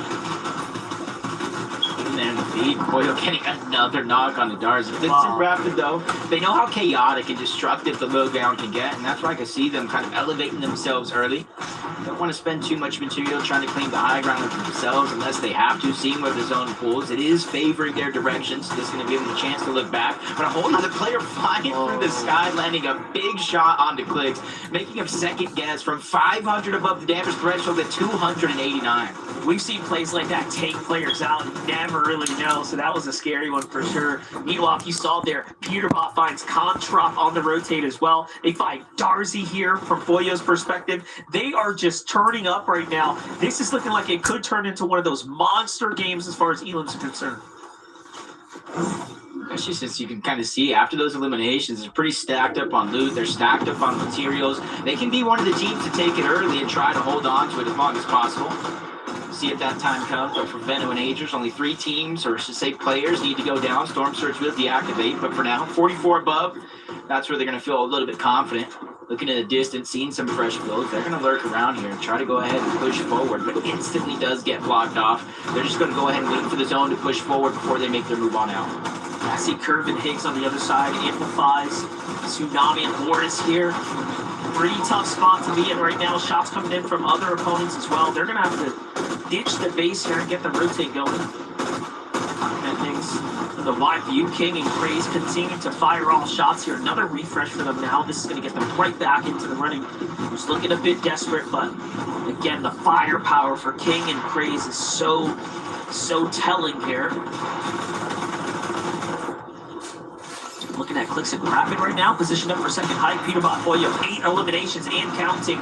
They're just taking out anyone who's anyone in their way. They just have not stopped. And you kind of seeing Land's Head in both of their inventories. They got the Mythic Pistol. If this team gets high ground or gets positioned on the low ground, I'm definitely going to be scared for some of these teams. Veno and Ager trying to go for a sneaky play, but they get found out at the last second, denied that first opportunity, but they turn phase, they turn around, try to get another one, but both of those get stolen away. Peterbot and Pollo find 2 more, and it's the reason why they're going to get dropped out. Peterbot will fall, and Pollo's now left by himself for only a couple of seconds before Craze finishes the job. That was kind of wild because they actually closed the point gap as well. They were flying their way so high up, but now you have Veno Agers really starting to gap the competition as far as overall points are concerned. Meanwhile, you still have Higgs on high ground right now. I didn't really see his teammates, so we're going to have to assess the situation up top. But Agers and Veno are playing some strong Fortnite right now. And even though they don't have a lot of material count, they are putting up the numbers right here in the low ground. Higgs and Curve are both alive. Barely any max though. I think Veno and Agers are kind of playing more towards the format. They know with a Victory Royale punching the ticket to the Grand Finals that maybe trying to stay away from the chaos of team after team trying to send it towards the high ground. But Veno's going to get dropped. Agers going to get left by himself. I'm not too worried. We know what Agers is capable of. But Craze is going to go down again and again. We're seeing multiple games here where some of our top teams being left alive as solos. Luckily for Clix, he finds that elimination. 3rd one of the game from a solo clutch in game 1 to dominate here in game 3. This is really nice. The first time we're seeing them both enter into the top 10 together as well. Look at the synergy here. Double chugging back to the zone. Meanwhile, Kingeling has not stopped finding eliminations. He's our Elam leader, and for good reason. Here comes Clix. Rapid versus Higgs and Curve for the high ground. Rapid's going to find the 2. Finish things up. Clix gets his as well. And just like that, Clix and Rapid are on the high ground. King finally falls to the hands of Loris. Yeah, 2 potential teams going at it. It's Clix or Rapid are going to be the last one stalling at the high ground. Agers trying to heal up whatever he can, taking it step by step, knowing he's running out of build, so eventually it's going to get hard for him. Better than it actually is. QTE taking the elimination on his heels. A lot of our solos being tossed and turned outside of the lobby. Top 5 here, Monster. Most of the placement points have already been granted, but now we're into the meat and potatoes. Yeah, this game's over. You got Clix on the low ground, front elimination, still has a couple shot moves as well. Off he goes. Rapid playing the edit course here just because he has so much material to do so. It's basically a 2v2 right here. There's still another opponent there. He's going to jump in. Clix makes the edit. And just like that, they win the game with 11 eliminations there. And new team, Clix said it himself, it's a whole another level of confidence being able to play with someone like Rapid who is having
was that their ability to play multiple different playstyles. Now, after game majors, they pick up a couple of solo clutch points there. But another thing that I've liked so far to do is that they're very committal in the sense that they're usually alive as a duo or they're down as a duo. Either one. So they're kind of like all in as a duo. They don't necessarily rely on some of those solo clutch points that we've seen from some of our other teams here today. And I really favor that, especially when it gets down to the grand finals. Interesting. I mean, they also have to translate that to finals, right? Because they're going to be put in situations where one of them is going to be a solo probably. So curious to kind of see how that pans out. I want to tip my hat here to Higgs and Curve, 132 points. They've only kind of had their first game was like the roughest game, right? A 16th place with 2 eliminations. It's a little rough, not that crazy, but if we're kind of looking at qualifying, they're at the 132 mark. Kelly, with 2 more games, I got to think they'll break over, like, you know, yesterday was like 160-ish points, right? So we just got to make sure we're above that line, and then we can kind of take this through the finals. I mean, the fact that we've already seen them being able to take height around zone 8, zone 9, and then control it all the way till 10 until Curve went down right there. It was a very fast transition. As far as teams controlling height, one of the biggest components to a successful high ground team, I think, is actually when to be able to let go and survive potential height steal. So obviously, Higgs and Curve for that situation didn't go the way they wanted, but they are still able to control high ground for even just a few moments. Definitely going to give them advantage over the rest of the lobby, and currently sitting in 8th place, we are already reaching the halfway point of the game. This is a good place to be. I think it's important for us to go ahead and quickly note here the eliminations column, because we did see that Kingling and Crazy had 24. Peterbot Play also have 24, so a little bit of a tie here. As we do kind of take a look at that bubble very, very quickly.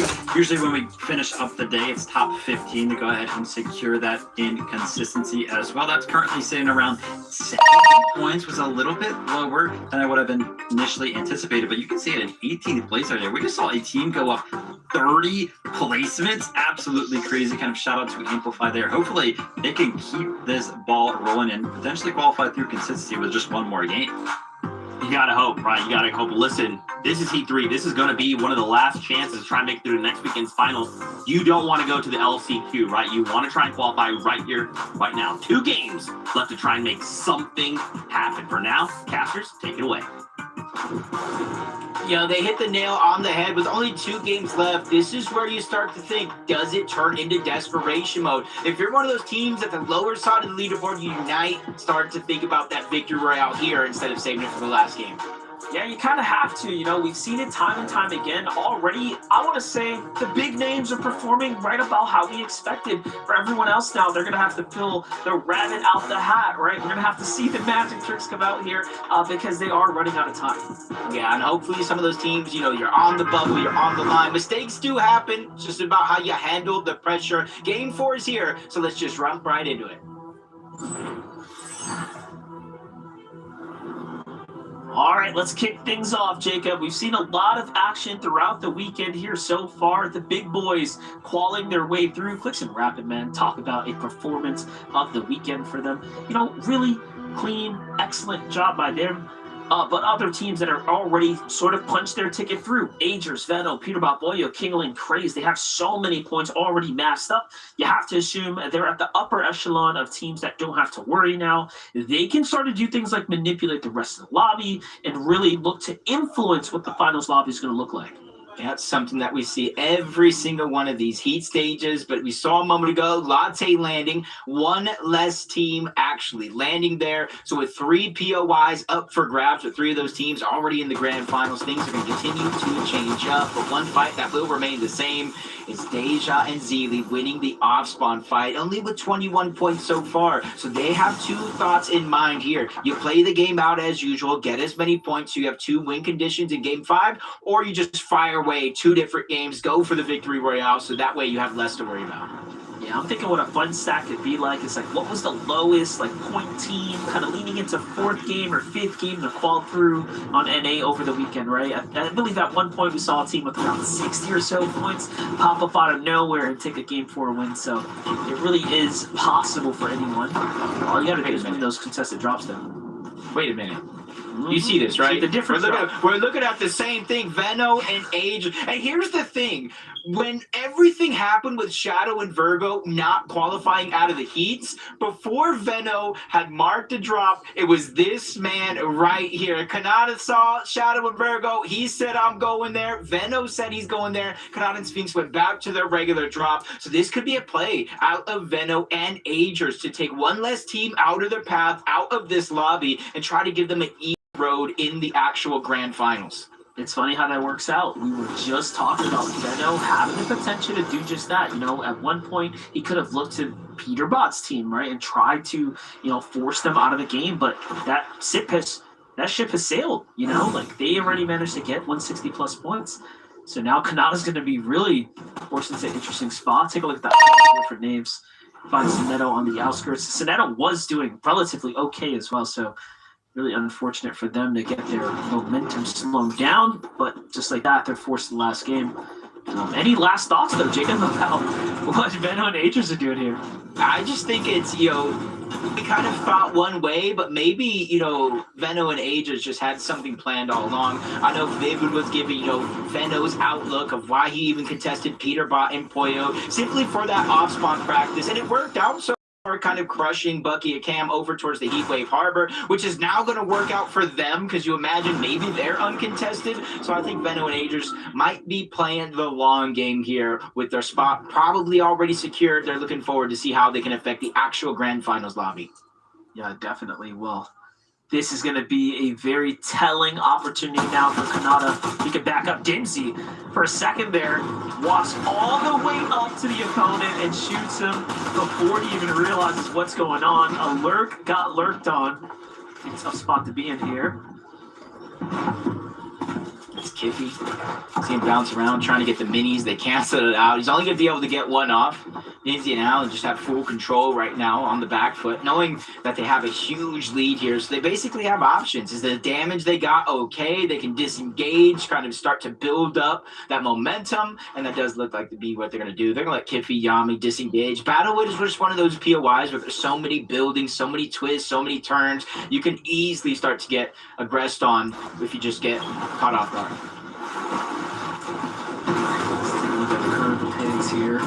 Not quite the same boat as the Peterbots, the Boyos, the Venos, the Kings, but they're doing just fine for themselves. They're about an M game away from being very much solidified through. Their job's way more chill, right? Taking kind of this northern area all to themselves. Really no one here.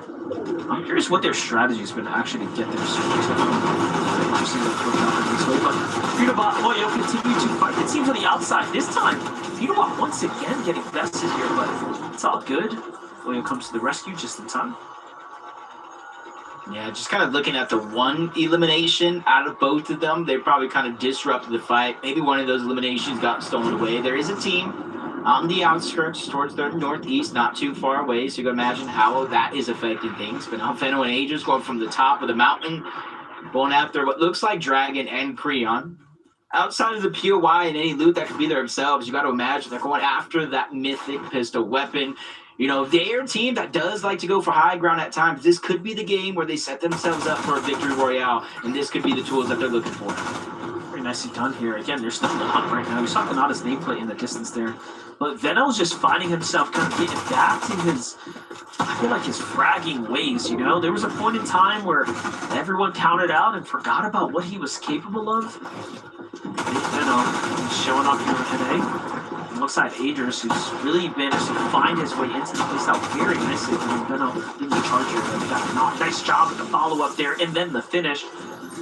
Just like that, they get themselves 2 more eliminations. They secure the Mythic Pistol, and this is a massive upgrade to their loadout. Yeah.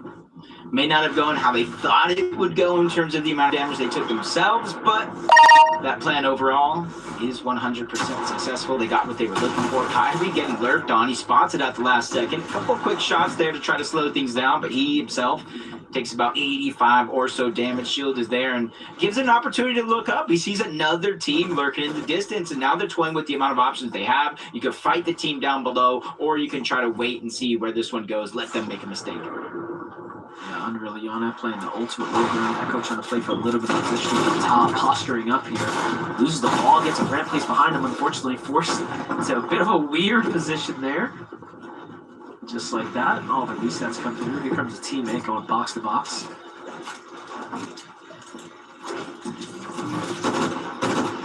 He's going to slow down here just a little bit. You can see not a lot of shields left over. Run really and Echo. Not sure the chances of them being able to run into a mending machine just yet. Usually kind of pick that one up throughout the course of their journey. Just going to have a few speed bumps in the road, but I feel like it's something that they can't handle at this stage of the game. So jump on board and continue to look around some of the teams around the map. 83 points right now for Scoodle and Kyan, which is kind of like on the line. And there is a little bit of a gap between where they're at in the leaderboard, 83 points coming into this game, and the next team down, which is Cyclops and Light, on 69 points. So if they can keep that gap intact, that will definitely be looking good. But Echo has just lost his teammate. They get caught slipping here. Yeah, definitely in a tough position. Both of these teams are both in the same point lead as well, so pretty much met with an even threat, but Echo is going to be the first to take the casualty, playing the side angle. Love to see it. Little split from the middles there. You can see how much it's cost them, but now that they're down the middle, you really do want to finish this up ASAP. Not burn through your precious material. I think they're kind of feeling the same here. They've actually lost track of where this last play was. This is one of those things, like, you can continue to try to break some of these builds, look on the inside, but it comes out of risk of its own. You know, you can catch you off guard, hit a nice pump shotgun, switch to the pistol, finish off with a knock. So I don't think they're going to go ahead and take that risk. Take that small victories to continue to run with it. 2 games left, chances certainly running out. See, Agers again, it almost feels like they're just going to every POI. They're the masters. They're the trolls, and you got to pay the troll toll to cross their bridge.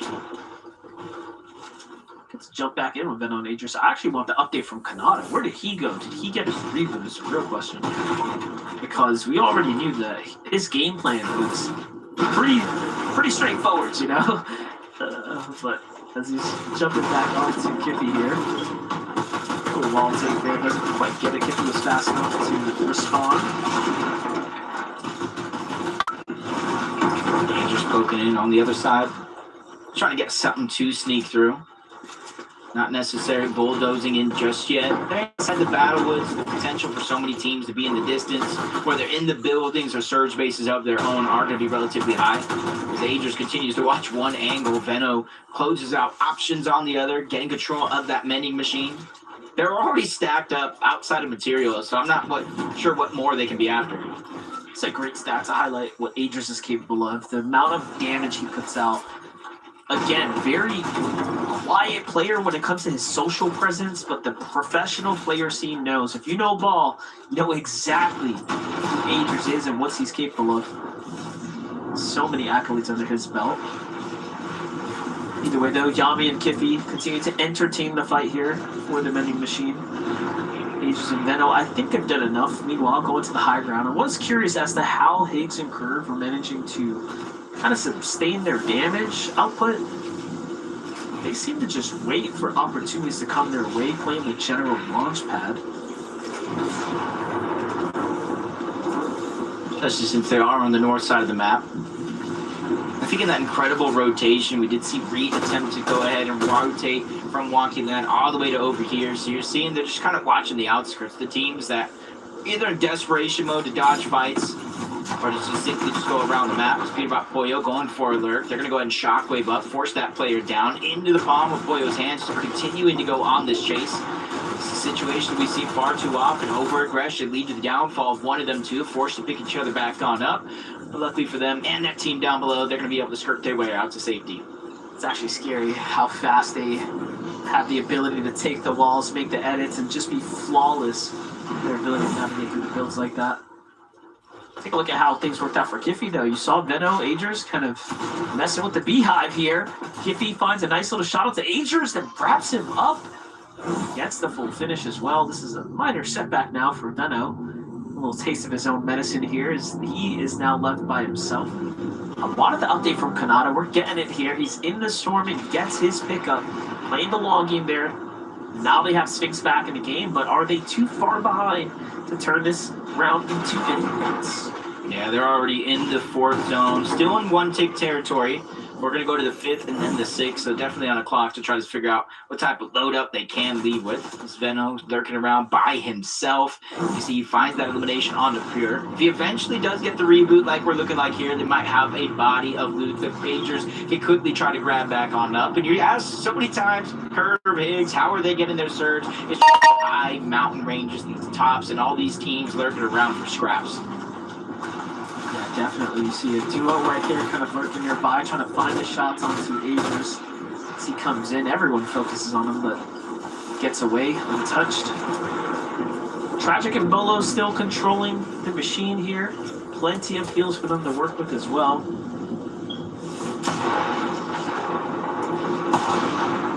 Not a bad situation. That's the thing about, Veno Agers. You could put Pete and Pollo in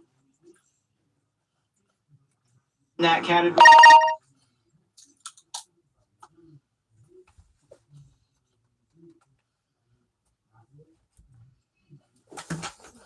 Come on.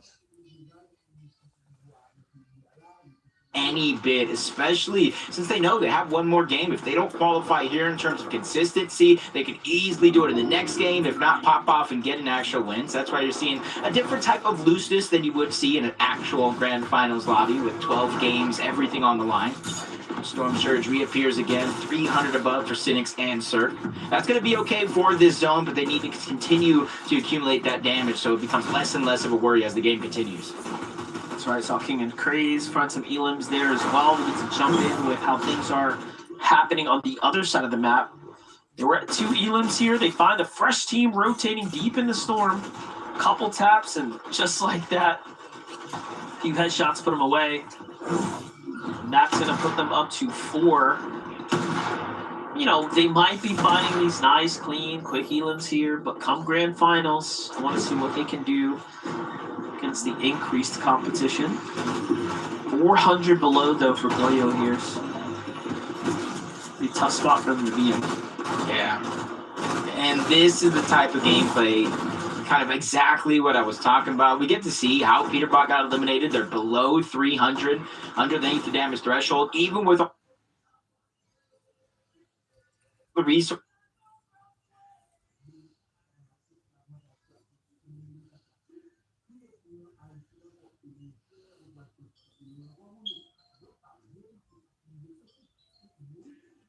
in the world. That's the one thing you really have to fight for, and that put Pollo on the back foot. And again,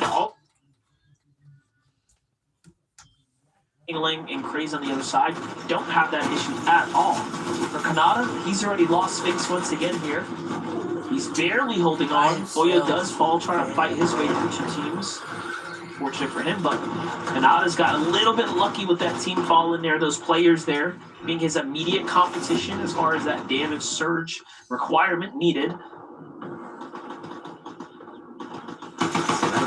very, very risky for Kanata to use the porta potty to get on out. Has no idea who might be up above as we tune in, though. Not only have Peterbot and Pollo has fallen, Agers is down. Veno finds himself below the damage threshold, even though he does have med kits, chug-chugs, and a whole arsenal to try to get that damage back. Eventually, Storm Surge will put her on and put him officially on the clock. Just like Kanata on the other side, 351. Almost essentially 2 full eliminations worth of damage is going to be needed by Kanata. I was super confused as the team shot right above him. It was just a solo, but either way, he was probably wondering how did he know he was there. He's got a moment to work with. Kanata getting pressured on the lobby. Can't afford to get tapped, but he's moving something special here. Into a base he goes, and Kanata crushes one player, but couldn't get the follow-up. There was a fresh duo underneath, but Plan Veno succeeds here because they don't earn any placement points. Veno does it by himself here. He finds 2, and he's just showing you how it's done.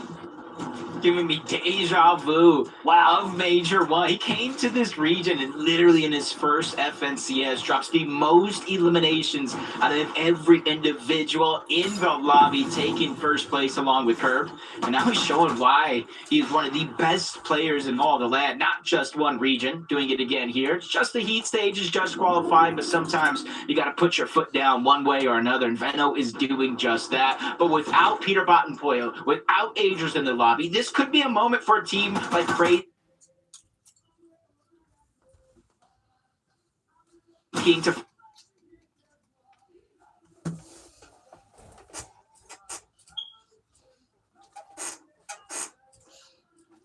runs up on another team as well, and he's just trying to catch another 2v1 for himself, because why not at this point? That's a refresh for the Shockwaves. He's back up to 6 and a fresh chunk. This is so much arsenal for him to work with. He surely can make the end game look nice and easy now.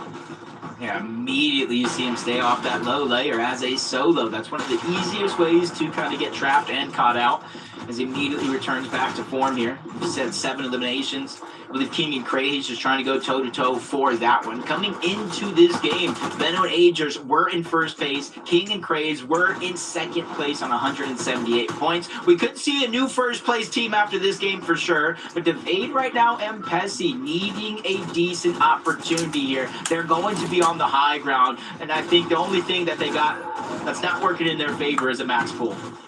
Yeah, definitely here. Just a singular shockwave as well, so you're gonna have to be really smart with the way they utilize this going forward. Storm Surge is once again acting the pressure on the 2 teams in the lobby that King and Crazy have nothing to worry about. They're just marching their way through. Anyone that wants to play the front side of the road takes. They have the time, the luxury to go ahead and take these fights on their terms. They do very well when you allow them to initiate.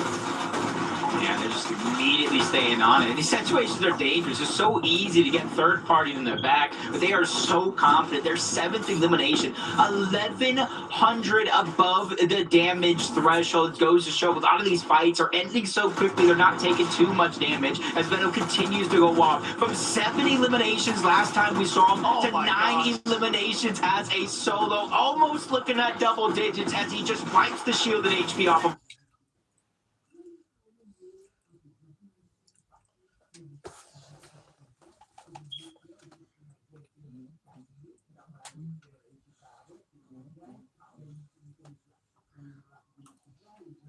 zone. Absolute menace, not only him, but Crazy King of Ling as well. Veno was just eliminated out of this game by Boji. But I say that, and King just immediately gets targeted off into the distance. Golden, Ozone, Higgs, Curve, all looking their direction, trying to slow down such an incredible run they have been on. But Higgs and Curve, 150 points. If you take any of the 2 heats so far, they are not yet qualified for the grand finals with those points. Yeah, kind of crazy, right? Considering how much endgame they've made. So not a lot of eliminations by any means, but definitely some big endgame placement points being earned. Meanwhile, Crazy's lost King, but he's not being stopped from fighting teams. Playing so aggressively, pushes one back, forces the other off. He can't afford to touch the zone, and in the end, he does go down. High ground still held by Blur and Regular, who have about 45 points right now. So this is a game win that they need to solidify their finals run. Yeah, especially since a lot of the tough competition on top of the leaderboard, either in shambles or eliminated, and this could be their chance, especially with only 2 games left. But more and more teams are starting to look up. Regular is going to be the new team on the high ground. Max and Smiley are trying to chop him down. That's forcing him in the zone. 10 tick per second. He overstays his welcome, and now he's going to have to dig deep in his heal off. His second win condition is going to be forced out here in order for him to just stay alive. You saw he almost choked for an opportunity there. He almost canceled the med kit, and Smiley now recognized that this team kind of loosened up their guard for a moment there. They fight for high ground. Smiley now takes full control here. They end up knocking one of the 2 players left by himself. He's probably not going to be able to get the pickup here. Just like that, a new team's on height. This team can still qualify for consistency, but why do that when you can fight for the win here? Yeah, just take it. Run away with it. Higgs and Curve still up though, 174. Pessie's going to be down below, trying to go ahead and survive. He's at least able to get the knock onto one before eventually going down to a whole nother player. Curve wasn't even the one to get the elimination, and you see him needing it bad. He did not get the siphon, only 10 left on the Chug Jug, and a lot of his builds going right out the window. Spear Cash, they're trying to do just that. They were the ones taking Peterbot and Pollo's time, throwing it out the window. They survived their 4th elimination, make it 5 as he goes back to back. He just cleans house before going down. Nicely done, though. A top 5 for him there, really fighting for it. Meanwhile, Smiley out of material count here. Shockwaves is up to natural high ground. They need to take the time to refarm just a little bit. We all know materials definitely wins games.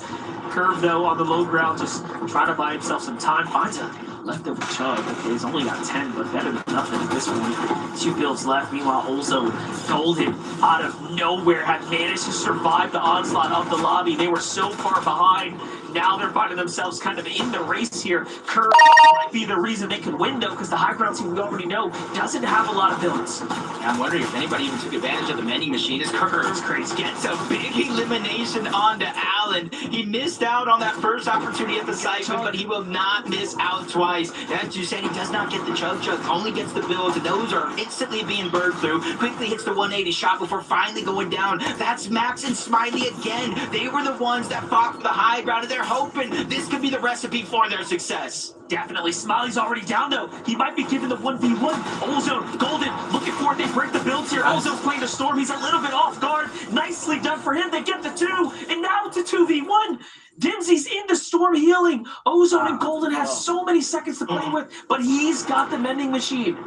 What's the gold like? That's the biggest question. Ozone Golden, they have more than enough. He has the Chug Jug in the back pocket. The patch-up is going to come in. If he could buy the med kits, yes, that would be a lot cheaper. Back-to-back patch-ups, that could be the difference. Wasting gold on those situations could be the reason why he might not win. But Golden on the other side, multiple med kits in his inventory, and it's going to be enough. Golden and Ozone, a familiar face. Welcome to the Grand Finals. Hey, listen, and they deserve to be there. One of the few teams to fight their ways to globals as well. You saw what they were capable from LAN to now. They are slowly and surely showing us they are improving as a duo here. Well, the Victor Royale now, Zeke, is going to go to Golden and Ozone.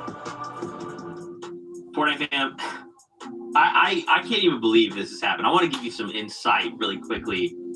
Obviously, you know, we're telling a story here. We're following along with you, following on the leaderboard. We're building kind of what we're seeing. And during the break, we were like, man, you know, the one team we talked about, we haven't seen a lot of, it's Golden Ozone. Okay, well, where are they at? 29th place. Ah, man, they really need to have these, like, really killer last 2 games. Like, we really hope that they make it through. And of course, Kelly, it always happens like this. Huh? It's like the moment we're kind of talking about someone off screen, it's like, man, we really hope they do well. They just come out and get a victory royale. 29th place doesn't matter when you can just get a win and secure a spot in finals. Yeah, it was a little bit of a bummer as far as games 1, 2, and 3 are concerned. We really weren't able to get too much of a highlight, too much of an understanding of what exactly was going on. Where was the fault in their plan? But obviously, we've seen the success from them out of the Div Cups, getting 2nd and 4th place. We've seen the success from them from the Summit LAN. So we knew that maybe it was just a matter of time. Maybe they needed to get their footing. As we always say during heats, this isn't the normal set lobbies that the top teams are used to. So maybe working out just kind of the little issues with their start, but figuring that out, you can see just how low their points were right here. Sticking to the low ground, they weren't going for anything flashy. They weren't going for a high elimination game. They were just playing some standard Fortnite. Helos have been far and few between this season. Super difficult for anybody to kind of play for because you do use so many of your mats on some of these rotates with just having those overdrive grenades available and not something to kind of send you further. But Golden and Ozone were still kind of prepared for it. They were still ready to play against it. We saw they had 4 med kits available. They didn't need all 4 because eventually Storm 6 played a part, but Golden and Ozone being prepared for heal up, even though we have not seen many throughout this season. Congrats to those guys. They played around the win, played it perfectly. You know what's crazy as well, if we just I'm not going to see what the points are, we're going to see that after this break, but if we look at the points, that 104-point game, like, total that they got, would have actually put them inside the bubble. That's why we say a single game can change the entire board for every single duel playing. That's why you can't give up, and you just have to keep on fighting until the end. Okay, like I said, a break.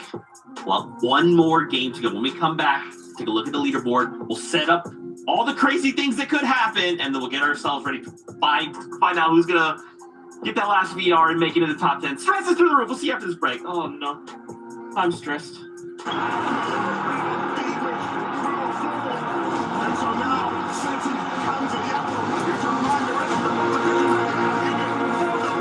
Enjoy watching. I've been live for 2 hours.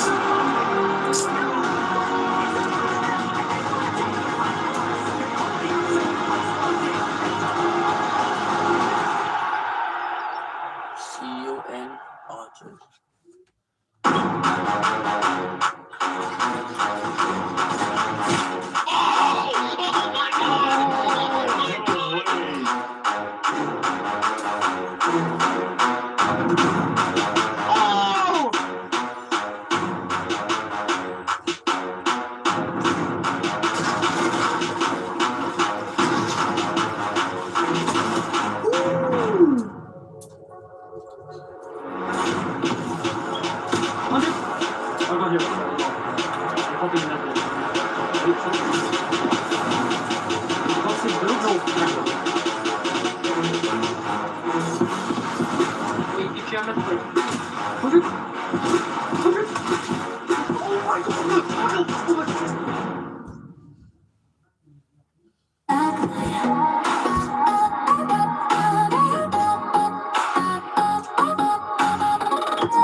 Milk can help you grow. Milk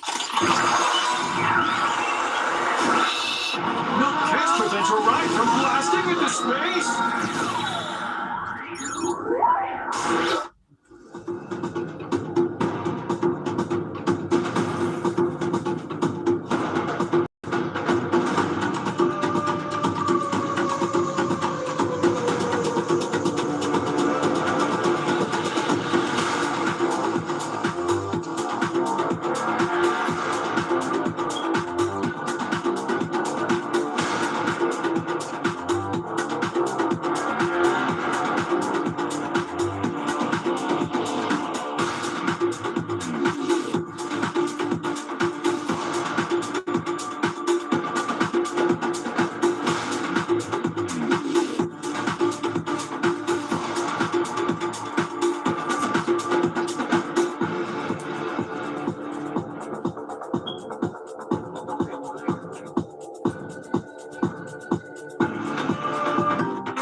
Welcome back to the FNCS Stress. Oh, I mean, sorry, Fortnite. I'm stressed. That's me right now. One game left to go before we wrap up heat number 3 and start to get a more complete picture of who will be making it onto finals next weekend. Game number 4 goes over to Golden and Ozo. They were in 29th place. They needed to have some insane games, and they just decided, see, it's fine. We had a victory on our back pocket the whole time. Congrats to them. Now, we got to start taking a look at this leaderboard. We got 3.5 minutes to kind of set up what is all going into this final game. Obviously, we want to give a big nod to Veno in that last game. Kind of put in a situation where he had solo clutch, and Kelly, he goes on the solo clutch of his life. I mean, to just see how many points they have right now. I'm looking to the other heats to just see what was the most amount of points we had. Maybe 240 points, 238 out of 20 in Chimp, and to see Veno being able to carry his team, being able to get this many points without even being able to get a victory royale. That means that he's able to make it to the end game and get a bunch of eliminations every single time. Veno and AJ bring out that double fragger that everyone's been talking about at the start of this year, the new dynamic of duos that we expect to be at the top, and to just see how dominant Veno's been. I can expect that we're going to see this dominance continue in the grand finals. Yeah, let me prove wrong. Remember our last game? I was like, yeah, Veno and Aegis, they seem to be all in as a duo. You know what I mean? If one goes down, they both go down. And Veno's like, nah. I can still solo clutch. Aegis can still solo clutch as well. An incredible run out of Veno right here. I mean, 9 eliminations as just by himself is absolutely incredible. They've been the most consistent team without a doubt throughout the day.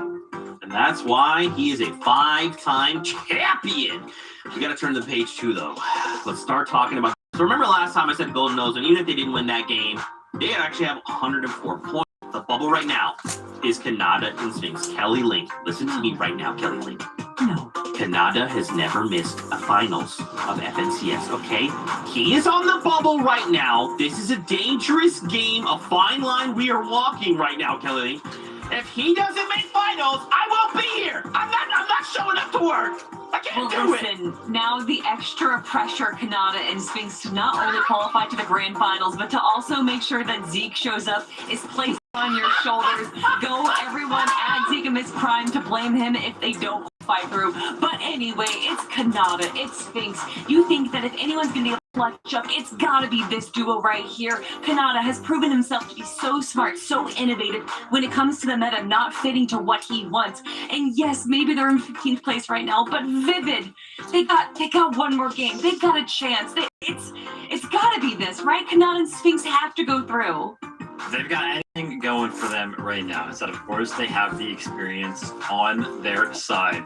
But that point threshold is very, very low. I mean, 15th place right now is 100 points. I think over the course of like Heat 1 and Heat 2, you're around about 150. So, I mean, you got to imagine it might end up being like 130, maybe even lower than that. So they might not need that big of a game.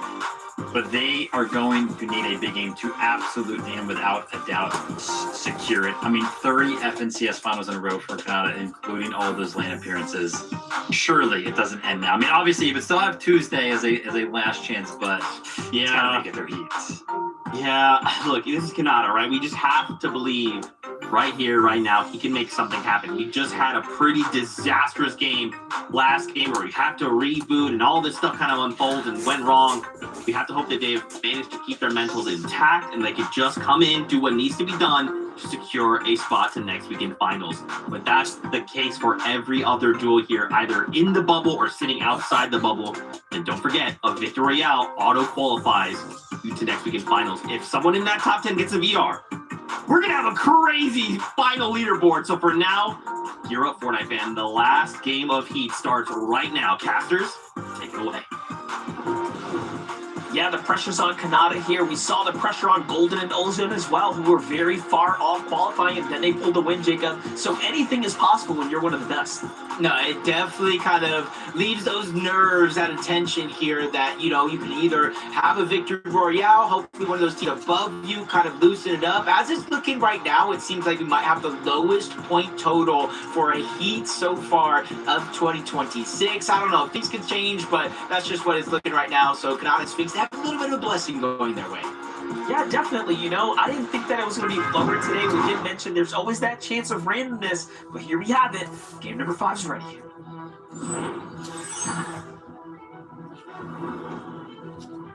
When you look back at our game winners, Booga Braids, Reet and Cooper, Clix and Rapid, and then, of course, Golden and Ozone. Monster, those are 4 teams you could definitely see inside of the top 10. So I think this Heat was kind of destined for this type of finish, to where we were talking about in the beginning of the day, 3 points is the difference from last Heat's average to this Heat's average. We've seen 1 point play the difference between winning a championship, let alone qualifying for the grand finals, and it all comes down to this.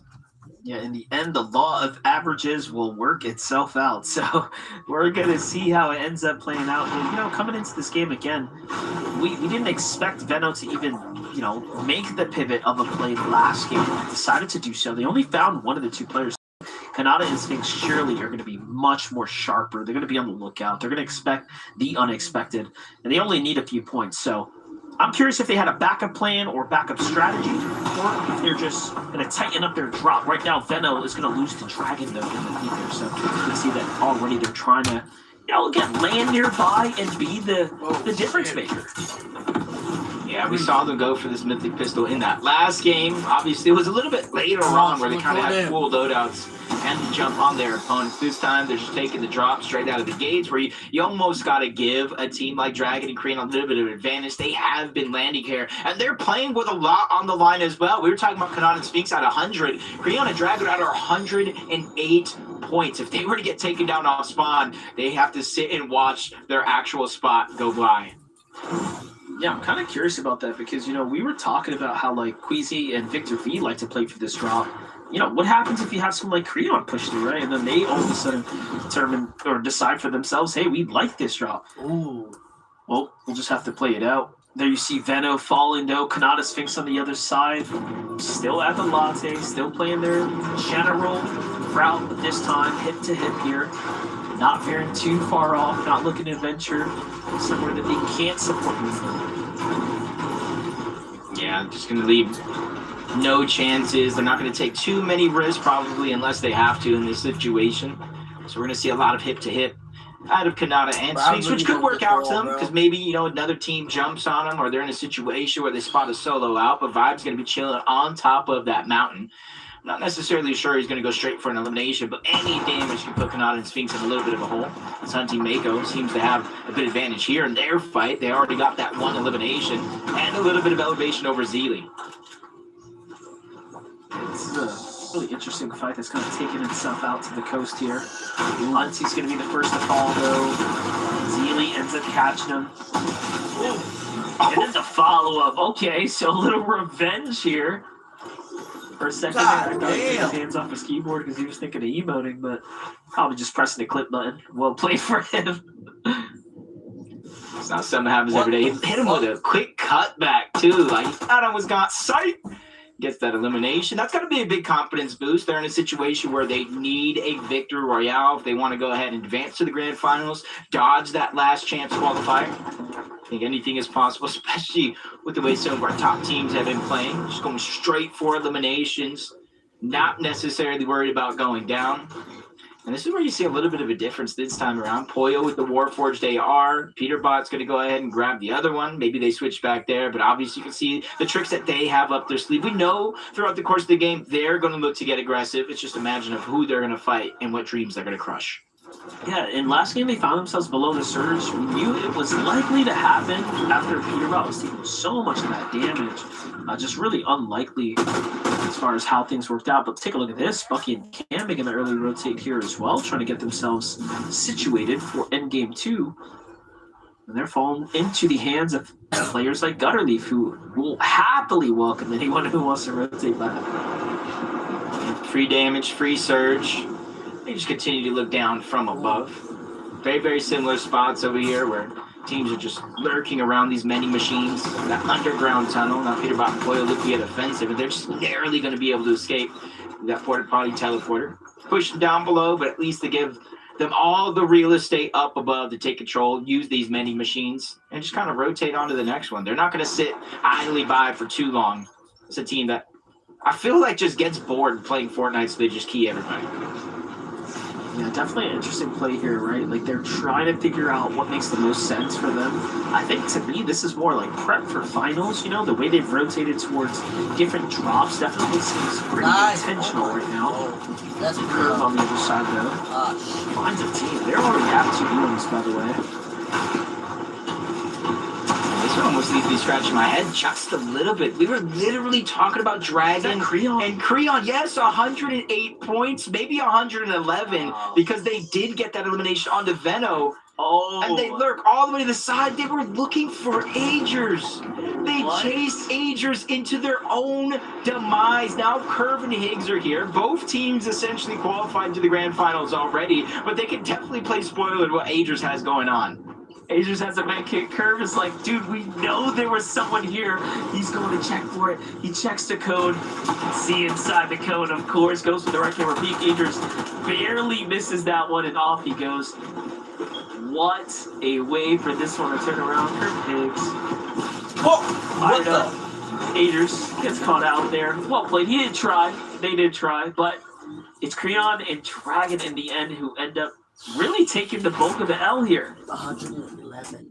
chasing away that elimination. Obviously going to wait for confirmation, but starting the game at 108 plus the 3 points per elimination. We know where they stand on the leaderboard. So I feel like they're hoping and praying one of the teams above them on that leaderboard wins the game, alleviates the pressure at the bottom of the consistency teams that will get granted a spot in.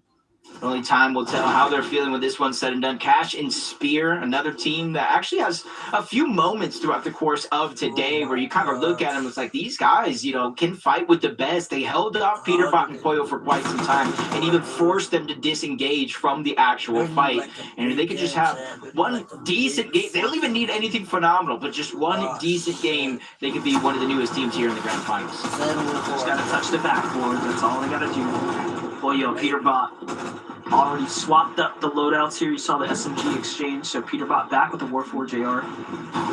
Losing to Minty, though, in auto here. Again, Peterbot getting shot more than we see him take damage often. Start off really strong. Pollo comes back around there. Pollo's sick as fuck, buddy. Damn. Pollo's like that. So not... Pollo's like that, chat.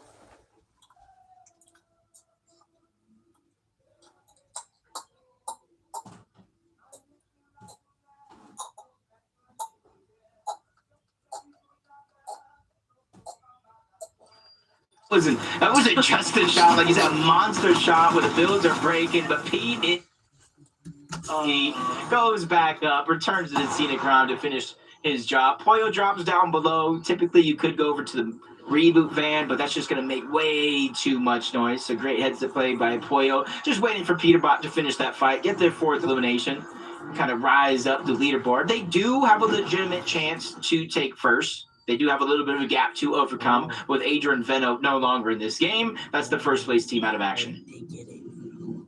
Yeah, I like how there was like probably an argument between Autumn and his teammate, and then he draws Pollo. I'm like, hey, he redeemed himself. Couldn't quite come through in the end. Passive evaded this entire time. Remember, they were the team that was chased down the zip line, came back as well, just listening, kind of hearing this all go down. This is Peterbot and Pollo just taking control of that machine, by the way. Yeah, just kind of leaving nothing behind. Go back on up. He's going to get a good vantage view up above. Seeing what scraps of loot they can have to kind of finish off their loadout. And kind of go from there. I know this is not the last we've seen of Peterbot and Pollo, but Dimsy and Allen. Allen's going to go down. Dimsy now left by himself against Higgs and Curve. Almost named their duo name there, but Dimsy with a big shot onto Higgs to slow him down. He needs the Cypher for the HP. Shield's not necessarily going to be a worry here. And with Curve off of that chug, that's going to give him a little bit of time to try to get the shield off. But he trades shot, doesn't get the shield on back, and goes down. Dimsy and Allen will fall, and will have to play through the LCQ. Curve is so smart. You saw there, just codes in, just like, nope, I'm just going to chill. Zone's done enough for you. Either way, clutches it up. Look at this play. Look at this. Talk about having fun. This is how they have fun here. Just full sends another team just hiding in the big middle base. Just gotta see what they can get away with here.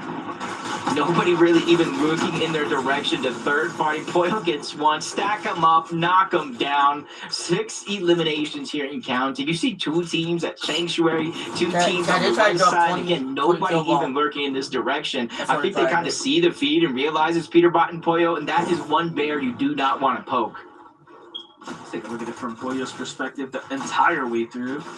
Oh yeah, he literally leads that entire elimination right there. Catches the nice angles. Off to the next fight they go. You know, I was thinking about, like, hey, if you were on the standings and you were, like, in the 100, low 100 team point range, like, you would literally need all your competition to get dropped. And the way Peterbot is playing right now, he's probably the blessing in disguise for That War 8 Rs right now. This is just madness right now. Seconds in the box is all it takes to get another couple of eliminations. And I think you kind of hit the nail on the head. This might be just one of those games to where if you don't have points and you're on the line, where I was talking about some of the teams before where you don't need to win, you just need to do the bare minimum. This might be that game. This honestly looks like my trip in Division 2 when the Central players kind of come over to West, they WP the lobby. I just hide in a cone, let them do the heavy lifting. And I think that's the approach some of these teams might be taking. Yeah, definitely. Look, 30 teams remaining right now. By far the thinnest lobby of the weekend here. Go figure, it's the most stacked one, right? You have the upper heavyweight players in the lobby here. And then you got just Peterbot dominating, pushing through all these poor players. Just trying to figure it out, just trying to make it work. For some, it's their first finals opportunity. For others, they've kind of shared their way into those set lobbies time, few in between. Ooh, that's a big shot by Centro to slow Poyo down for a moment, but then you remember it's a full duo in the box. 10 eliminations here so far. And just to kind of reference, they had the most eliminations in the play-in, 280. They had 10 plus eliminations game. They already have one. They had 6 20 plus eliminations game, and I feel like that's the next goal that they're after. It's actually working out really well for Cloud and Sphinx. They're already in the new zone. No surge to worry about. They've kind of kept the low profile because they wanted and had to the entire time, right? They need that explosive points. They want to push through. And then you got Peterbot going to thinning up King and Freeze thinning up the lobby. This is perfect for them. Since they're already inside of the zone, a few teams still might come from that western and southern edge overall, but since they're already positioned there, full boxed up with some extra space, little to nothing to worry about. Very, very similar to Higgs and Curve here, which aren't too far away from where Kanata and Sphinx are actually at. They've already made their moves early, 7 eliminations, so not necessarily a worry as you see King and Craze continuing to go on the frenzy. That's their first elimination of this game, and it already looks like they're going to lock up number 2 here, eliminating that full duo from the lobby. That was nicely done, too. They did that while rotating their way to the new zone. So it's not even like they're like intentionally looking for the W key there. That one just landed for them. Peterbot Boyo chasing right now. Who did they find? They just see a solo. They're just gunning their way outside the storm line there. Once you ask, you shall receive. Who did he find? Kugo. At least it's just a knock. At least it's just a knock, and Castle is still alive. So their dreams aren't over just yet. Definitely have taken a turn, especially since we are in the 5th zone. It's already a 2-tick, and once here in a few seconds, we're moving to 6. And this is where that 5 points of damage for every second you are in the zone. So if you're not in the same spot just yet, you're going to have to beeline your way there. You see more and more teams trying to accumulate that storm surge damage. Even to accelerate lobby, it's still a thing in the back of some players' minds. Everyone except for Peterbot Poyo. Okay, but Peterbot's down. Poyo's here.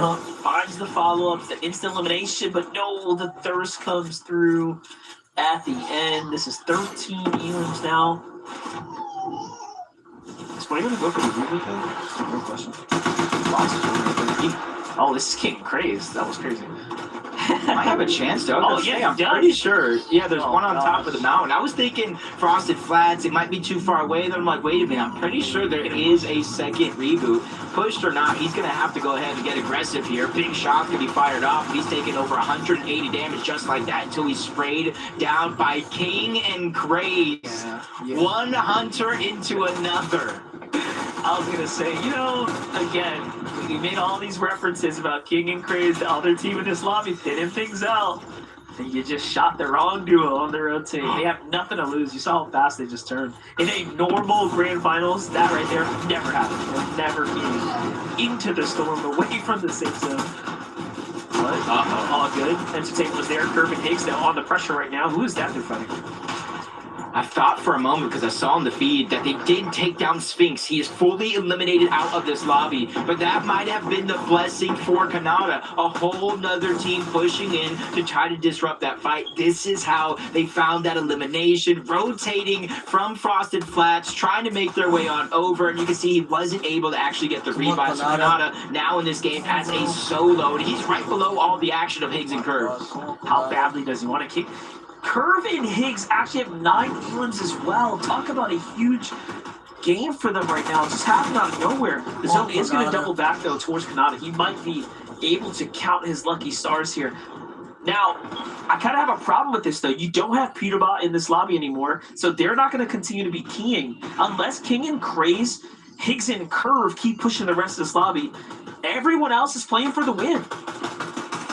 Yeah, I feel like now we have begun Game 5 of Fortnite. If you're lucky enough to make it this far in the game, got yourself a real shot. Kanata, remember we saw Dragon and Creon go down around 111 points, so he is still the person to be around 10th place on the consistency leaderboard. Just needs to go ahead and get a couple more placement points or another couple of eliminations here. That'll put him at least above Dragon and Creon. A little bit of a cushion starting to be built. He's got a lot of kind of area to play with here. This is all his old zone. Just trying to utilize that wood the best that he can to get to the front now. Again, all that matters now is that he earns himself some placement points. I'm thinking he's going to need probably 30, maybe 40 points minimal. But no, Curve sees the solo here. He's already pressured them once. Kanata doubles back. This is good, though. He's got that all under control. Curve recognizes there could be danger there. These are metal boxes he retreated to. Yeah, luckily for him, there was all that space for him to go in, which makes it, like you're saying, so risky for Higgs and Curve. They're going to slow it down just a little bit. They realize the stage of the game that we're actually into, these moving zones. One mistake could cost them an opportunity here, even with their spot already secured. If we find ourselves with a Higgs and Curve victory royale, again, the bottom of the leaderboard will shift up just a little bit. You got to look at the silver lining. In a lot of the situations here where they already have 10, 11, 2,400 above the damage threshold. I think that's just as impressive as the 10 eliminations themselves.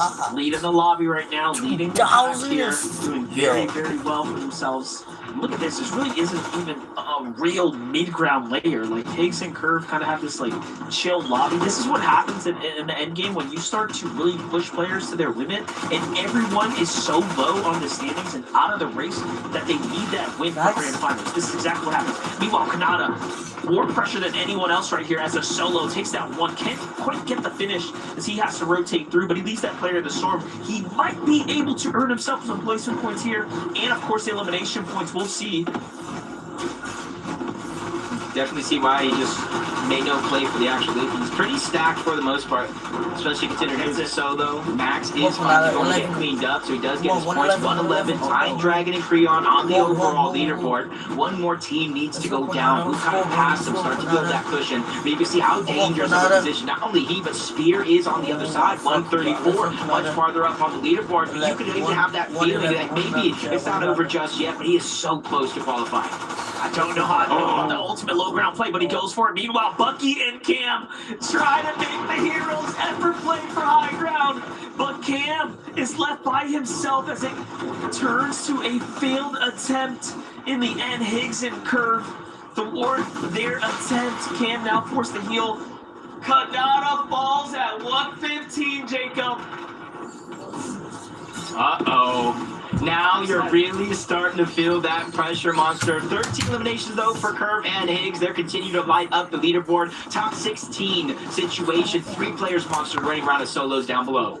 You need one of these big dogs to take this win right now. You need King or Craze to do it. If you're on the bubble, you want someone above you to qualify at this point in time. Higgs and Curve are still fighting the wicked lobby, by the way, but King and Craze just are dominating here now, pressuring everyone down low, creating the blender for the rest of the composition here. Supposed to skills up. Oh, look at this. Kane and Skill actually just jumped up over the 120 mark. That's the place of points that everyone else was trying to fight for. Here goes the high ground fight again. It's Leaf this time, but he's not going to have enough firepower there. Let's go, King and Craze take a lot of damage, but they have enough to kind of maintain control here. I think that's enough. Goes to the outskirts, goes to the wall. Curve on the low ground. Off to the front side he goes. Giggly is a solo now. High ground 5 solo. healing, 2 healing for Both Curve and King both as solos. They were the ones that were left alive, kind of affecting the lobby most, especially after Veno ages Peterbot Pollo no longer around. This is where you really have to push yourself forward. Top 10 after the points already, but the lights get shut out. King gets another elimination. Curve has a solo He makes his way back on up into the clouds, kind of give him a bird's eye view, but it's not going to be for free. Zen fighting for the even. he eventually has fallen. Him and Paper will get sent Giggly out. Buffalo. Turns Curve is back still to the scene of going. the crime. This is his high ground. You are just a placeholder. Curve's healing for Curve. Why not continue to fight for it? They're just having fun at this point. Curves smashing the Another rock right here. elimination, Finds another 14. solo. There's just a singular duo down there, kind of in the mix, but it doesn't matter. Cirque here at 164. 17 Surely he's healing gonna as come a down. He's duo. just fighting his way through this end game. I love South here Gorfin. finds himself at 136, playing the 136. storm line. He's not going to have enough Danny time Quo. probably to go for the next one. Dead. Curve finds him as well. 15 eliminations to 15 count elimination here, for Jacob. Curve. He's now focusing in on the other solo who's trying Dead. to get back to the storm line. That's a quick elim there. 60. And he's trying to fight for 20, but 1v2. Bolo tragic at 89 points. But Curve is still fighting for it. I've never witnessed such greatness. Curve, 16 eliminations already. I would the other kid to Dodging the win. first shot. Yes, 70 on the chug. Blocks off the shockwave. Forces Colo out. Curve, 18 eliminations as a solo. He has stolen today's show. God, Chad. 21 total, but They're so- Curve puts the Chad, they're so, lobby bro. in They're his so- pocket and to the bank. They're so- That is how you put him away right there, Jacob. What a Holy way for fucking us to God. close out the Heat 3 here. Zeke, I mean, Oh give my us your God. thoughts now. Chad, that is... Oh my God. Oh my God! Curve! No way, dude. No way. By the way, no big deal. FNC is champion, by the way. Curve. Oh my gosh. This kid has been up on the rise. I've had the pleasure of meeting his family back at Summit. We had a chance to talk to Curve mom and dad, some of the sweetest people you ever seen in life. I'm telling you right now, his dad is probably screaming at the top of his lungs right now, which is what I want to do in celebration. But I gotta make sure that we do a show here. Kelly Link, Curve just solo clutched again. Oh my And God. You're not gonna scream at the top of your lungs. That's exactly what you just did. That's what we were all doing. Zeke, Vivid, everyone watching at home. He had more What the eliminations fuck? than any other duo had together in a single game. And if you actually look at the leaderboard, he might have more eliminations than a lot of duos together. 18 eliminations from our reigning NAC champion Curve. You've got to think that Higgs is super happy with this pickup right now. They've been looking good all day, but that game solidifies it. Listen, Levin's little fantasy league that he's created for us here for the FNCS had me so invested in that game because I had Curve on my team and I was loving every last bit of that. I mean, the guy was up on high ground. I don't even when he was just specifically up on high ground. That pistol in hand, like, were we in a Heat's final lobby or was Curve in like an aim training little map or something like that? Because anytime somebody was on his screen, he was just hitting the shots super clean out of Curve. I mean, look at this. He's got 7 going into, he's at 7th over, and he picks up 10 more in just the last final zones here. Incredible work from Curve. 18 eliminations. 18 eliminations. Guys, I just want to say, obviously, like, that was an incredible game, but I've just been so impressed by so many of the duos we've seen across this weekend that have newly formed, that are coming into this, they all have their eyes set on one thing, the global championships. I am so impressed, Kelly, seeing the growth from Curve, from even just a major ago, to the Summit where he gets his first. Think back then as well, he gets a solo VR clutch run back then. Veno daps him up like, dude, you're nuts. Comes in here, solo clutches an 18 elimination. Victory royale. Oh my gosh, we have been treated to some crazy Fortnite. Shout outs to Curve, shout outs to Higgs. We'll be seeing them in next weekend's finals. Good luck to whoever decides to contest them. Hopefully they don't do that because I do not want to mess with Curve. Friends, there is a little more to this story though. There's a little more to this story, right? We knew going into this, Kanata and Sphinx really needed to have the game of their life to keep the dream alive, okay? Man, more on that in a second. First, really quickly, I want to revisit, maybe you're tuning in, you missed all of the action. Remember, if a duo got a victory out, that means the auto-qualify goes straight to finals next weekend. We have a little graphic lined up here just to give you, like, the winners and one nice little graphic. Congratulations to all of them. Booker winning game 1 was nuts, by the way, so crazy. Man, we have had... This was one of the best heats we ever had. Okay. Kelly. What? Kanata? How many? Kelly, you're so super intelligent. How many finals has Kanata been to? I think the answer is 30. all of them, right? All of them. Every single one that has ever happened. Right. So if he missed one, that would be bad, right? It would definitely not be good. It would not be good. Okay, first off, we'll start here. Remember, top 15. That's our top 10. Kingling, Craze, #1 spot after everything is said and done. Congratulations to them. AJ, Veno, looking crazy. Peterbot, Pollo, of course they look crazy. You know them. I would like to turn over to the second page, though. 136 is the cutoff here. I do want to turn your attention to 19th place. We saw Kanata and Sphinx fall with 115 points. I can't process this, Kelly. My brain is not, my brain's like, nah, this isn't real. We're actually about to wake up and we're gonna start today and it's like, today's a new day at Fortnite. We're gonna start Major 3 over, right? Like, this can't be real. This can't be happening. My heart is actually beating quite heavily right now. I'm stressed. Place. I'm genuinely upset. Okay. Second chance qualifier, last chance qualifier, whatever it's called. Of course. Tuesday, whatever day it is. Of course. We still got a chance. We have 5 teams that are going to be going through, and although we've had some big names not qualify through heats 1 and 2, I will say.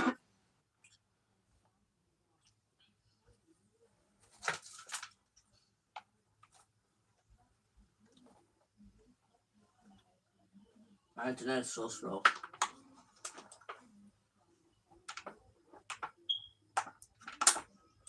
Besides Kanata and Sphinx, for Heat 3, which was the big heat, it seemed like a lot of the big teams already went through. And although that doesn't mean anything, we can't say that it's over just yet, right, Vivid? Definitely have a chance. If anybody can do it, it is, of course, going to be Kanata. Yeah, man, just a rough go at it here today. Obviously, their qualification to Grand Finals is on the line. Whether or not we see Zeke next weekend is on the line. So a lot to play for there. We did see a couple of players that kind of clutch up their qualifications. Like we saw Paper, man. Paper's so good. He kind of just returns to Fortnite whenever he wants and just qualifies to Grand Finals and like lands all the time. Super, super crazy. Alongside Zen this time. Skittles as well, kind of pushing up that 15th place. Threshold 136 points. So it jumped up 36 points there. Crazy stuff out of Heat 3. Just an incredible heat. I joked before if Kanata didn't make it, I wouldn't be here. But, you know, Kelly, you're right, okay? Because we're the same, okay? Me and you, we are believers. We like to believe in good things, and we believe that Kanata will make it through LCL Tuesday. He's just being Kanata, Kelly, right? He's just being a dramatic guy. You know, he's trying to be like, oh, look, he's qualified and watch. Right, Kelly, that's what it is, Kelly. Well, you know, he saw all the drama happening with Major, and he felt left out, and he goes on to win, and, you know, NA West and everything. He's like, that was just so easy. I gotta come here. I gotta bring more drama. He missed it. That's what it has to be. But honestly, you know, I really do want to speak on just what an incredible day it was for Heats. Typically in Heats, we do see a lot of like smaller second to third tier teams kind of actually getting these wins or being in the top of our leaderboard. But to literally have it go from Booga and Braids, Reed and Cooper, Clix and Rap, like it just was like an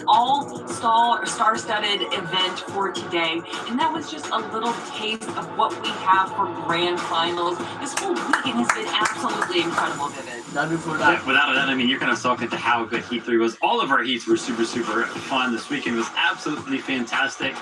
Only 5 spots remain now. I cannot wait for Tuesday to see who picks up those last couple of spots. And then after that, we're off to grand finals. Already in major number 2, the last major for duos of the year. A lot to play for. Yeah, well, we to correct me really quickly. We need 4 spots because we know one of them's gonna crazy stuff. Don't forget, Tuesday is LCL. For now, we will see you guys then. We love you. Stay safe, and we'll see you on that battle bus.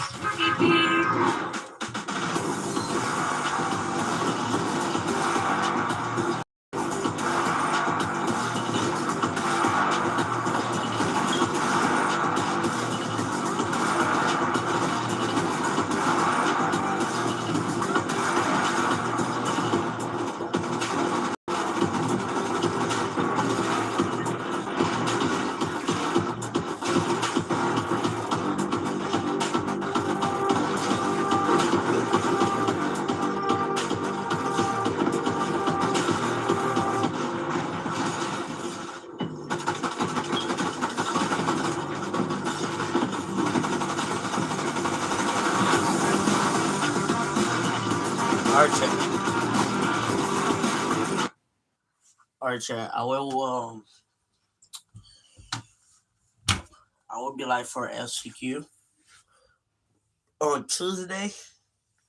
So yeah, I'll be live for FCQ on Tuesday, and I'll be live tomorrow. Tomorrow is solo rank cup. Y'all know that. Solo rank cup.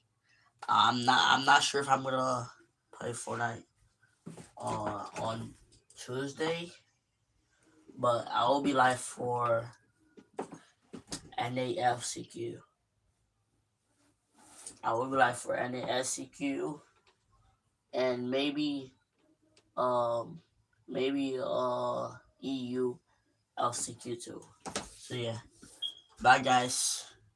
I'll be answering here. I will see y'all tomorrow.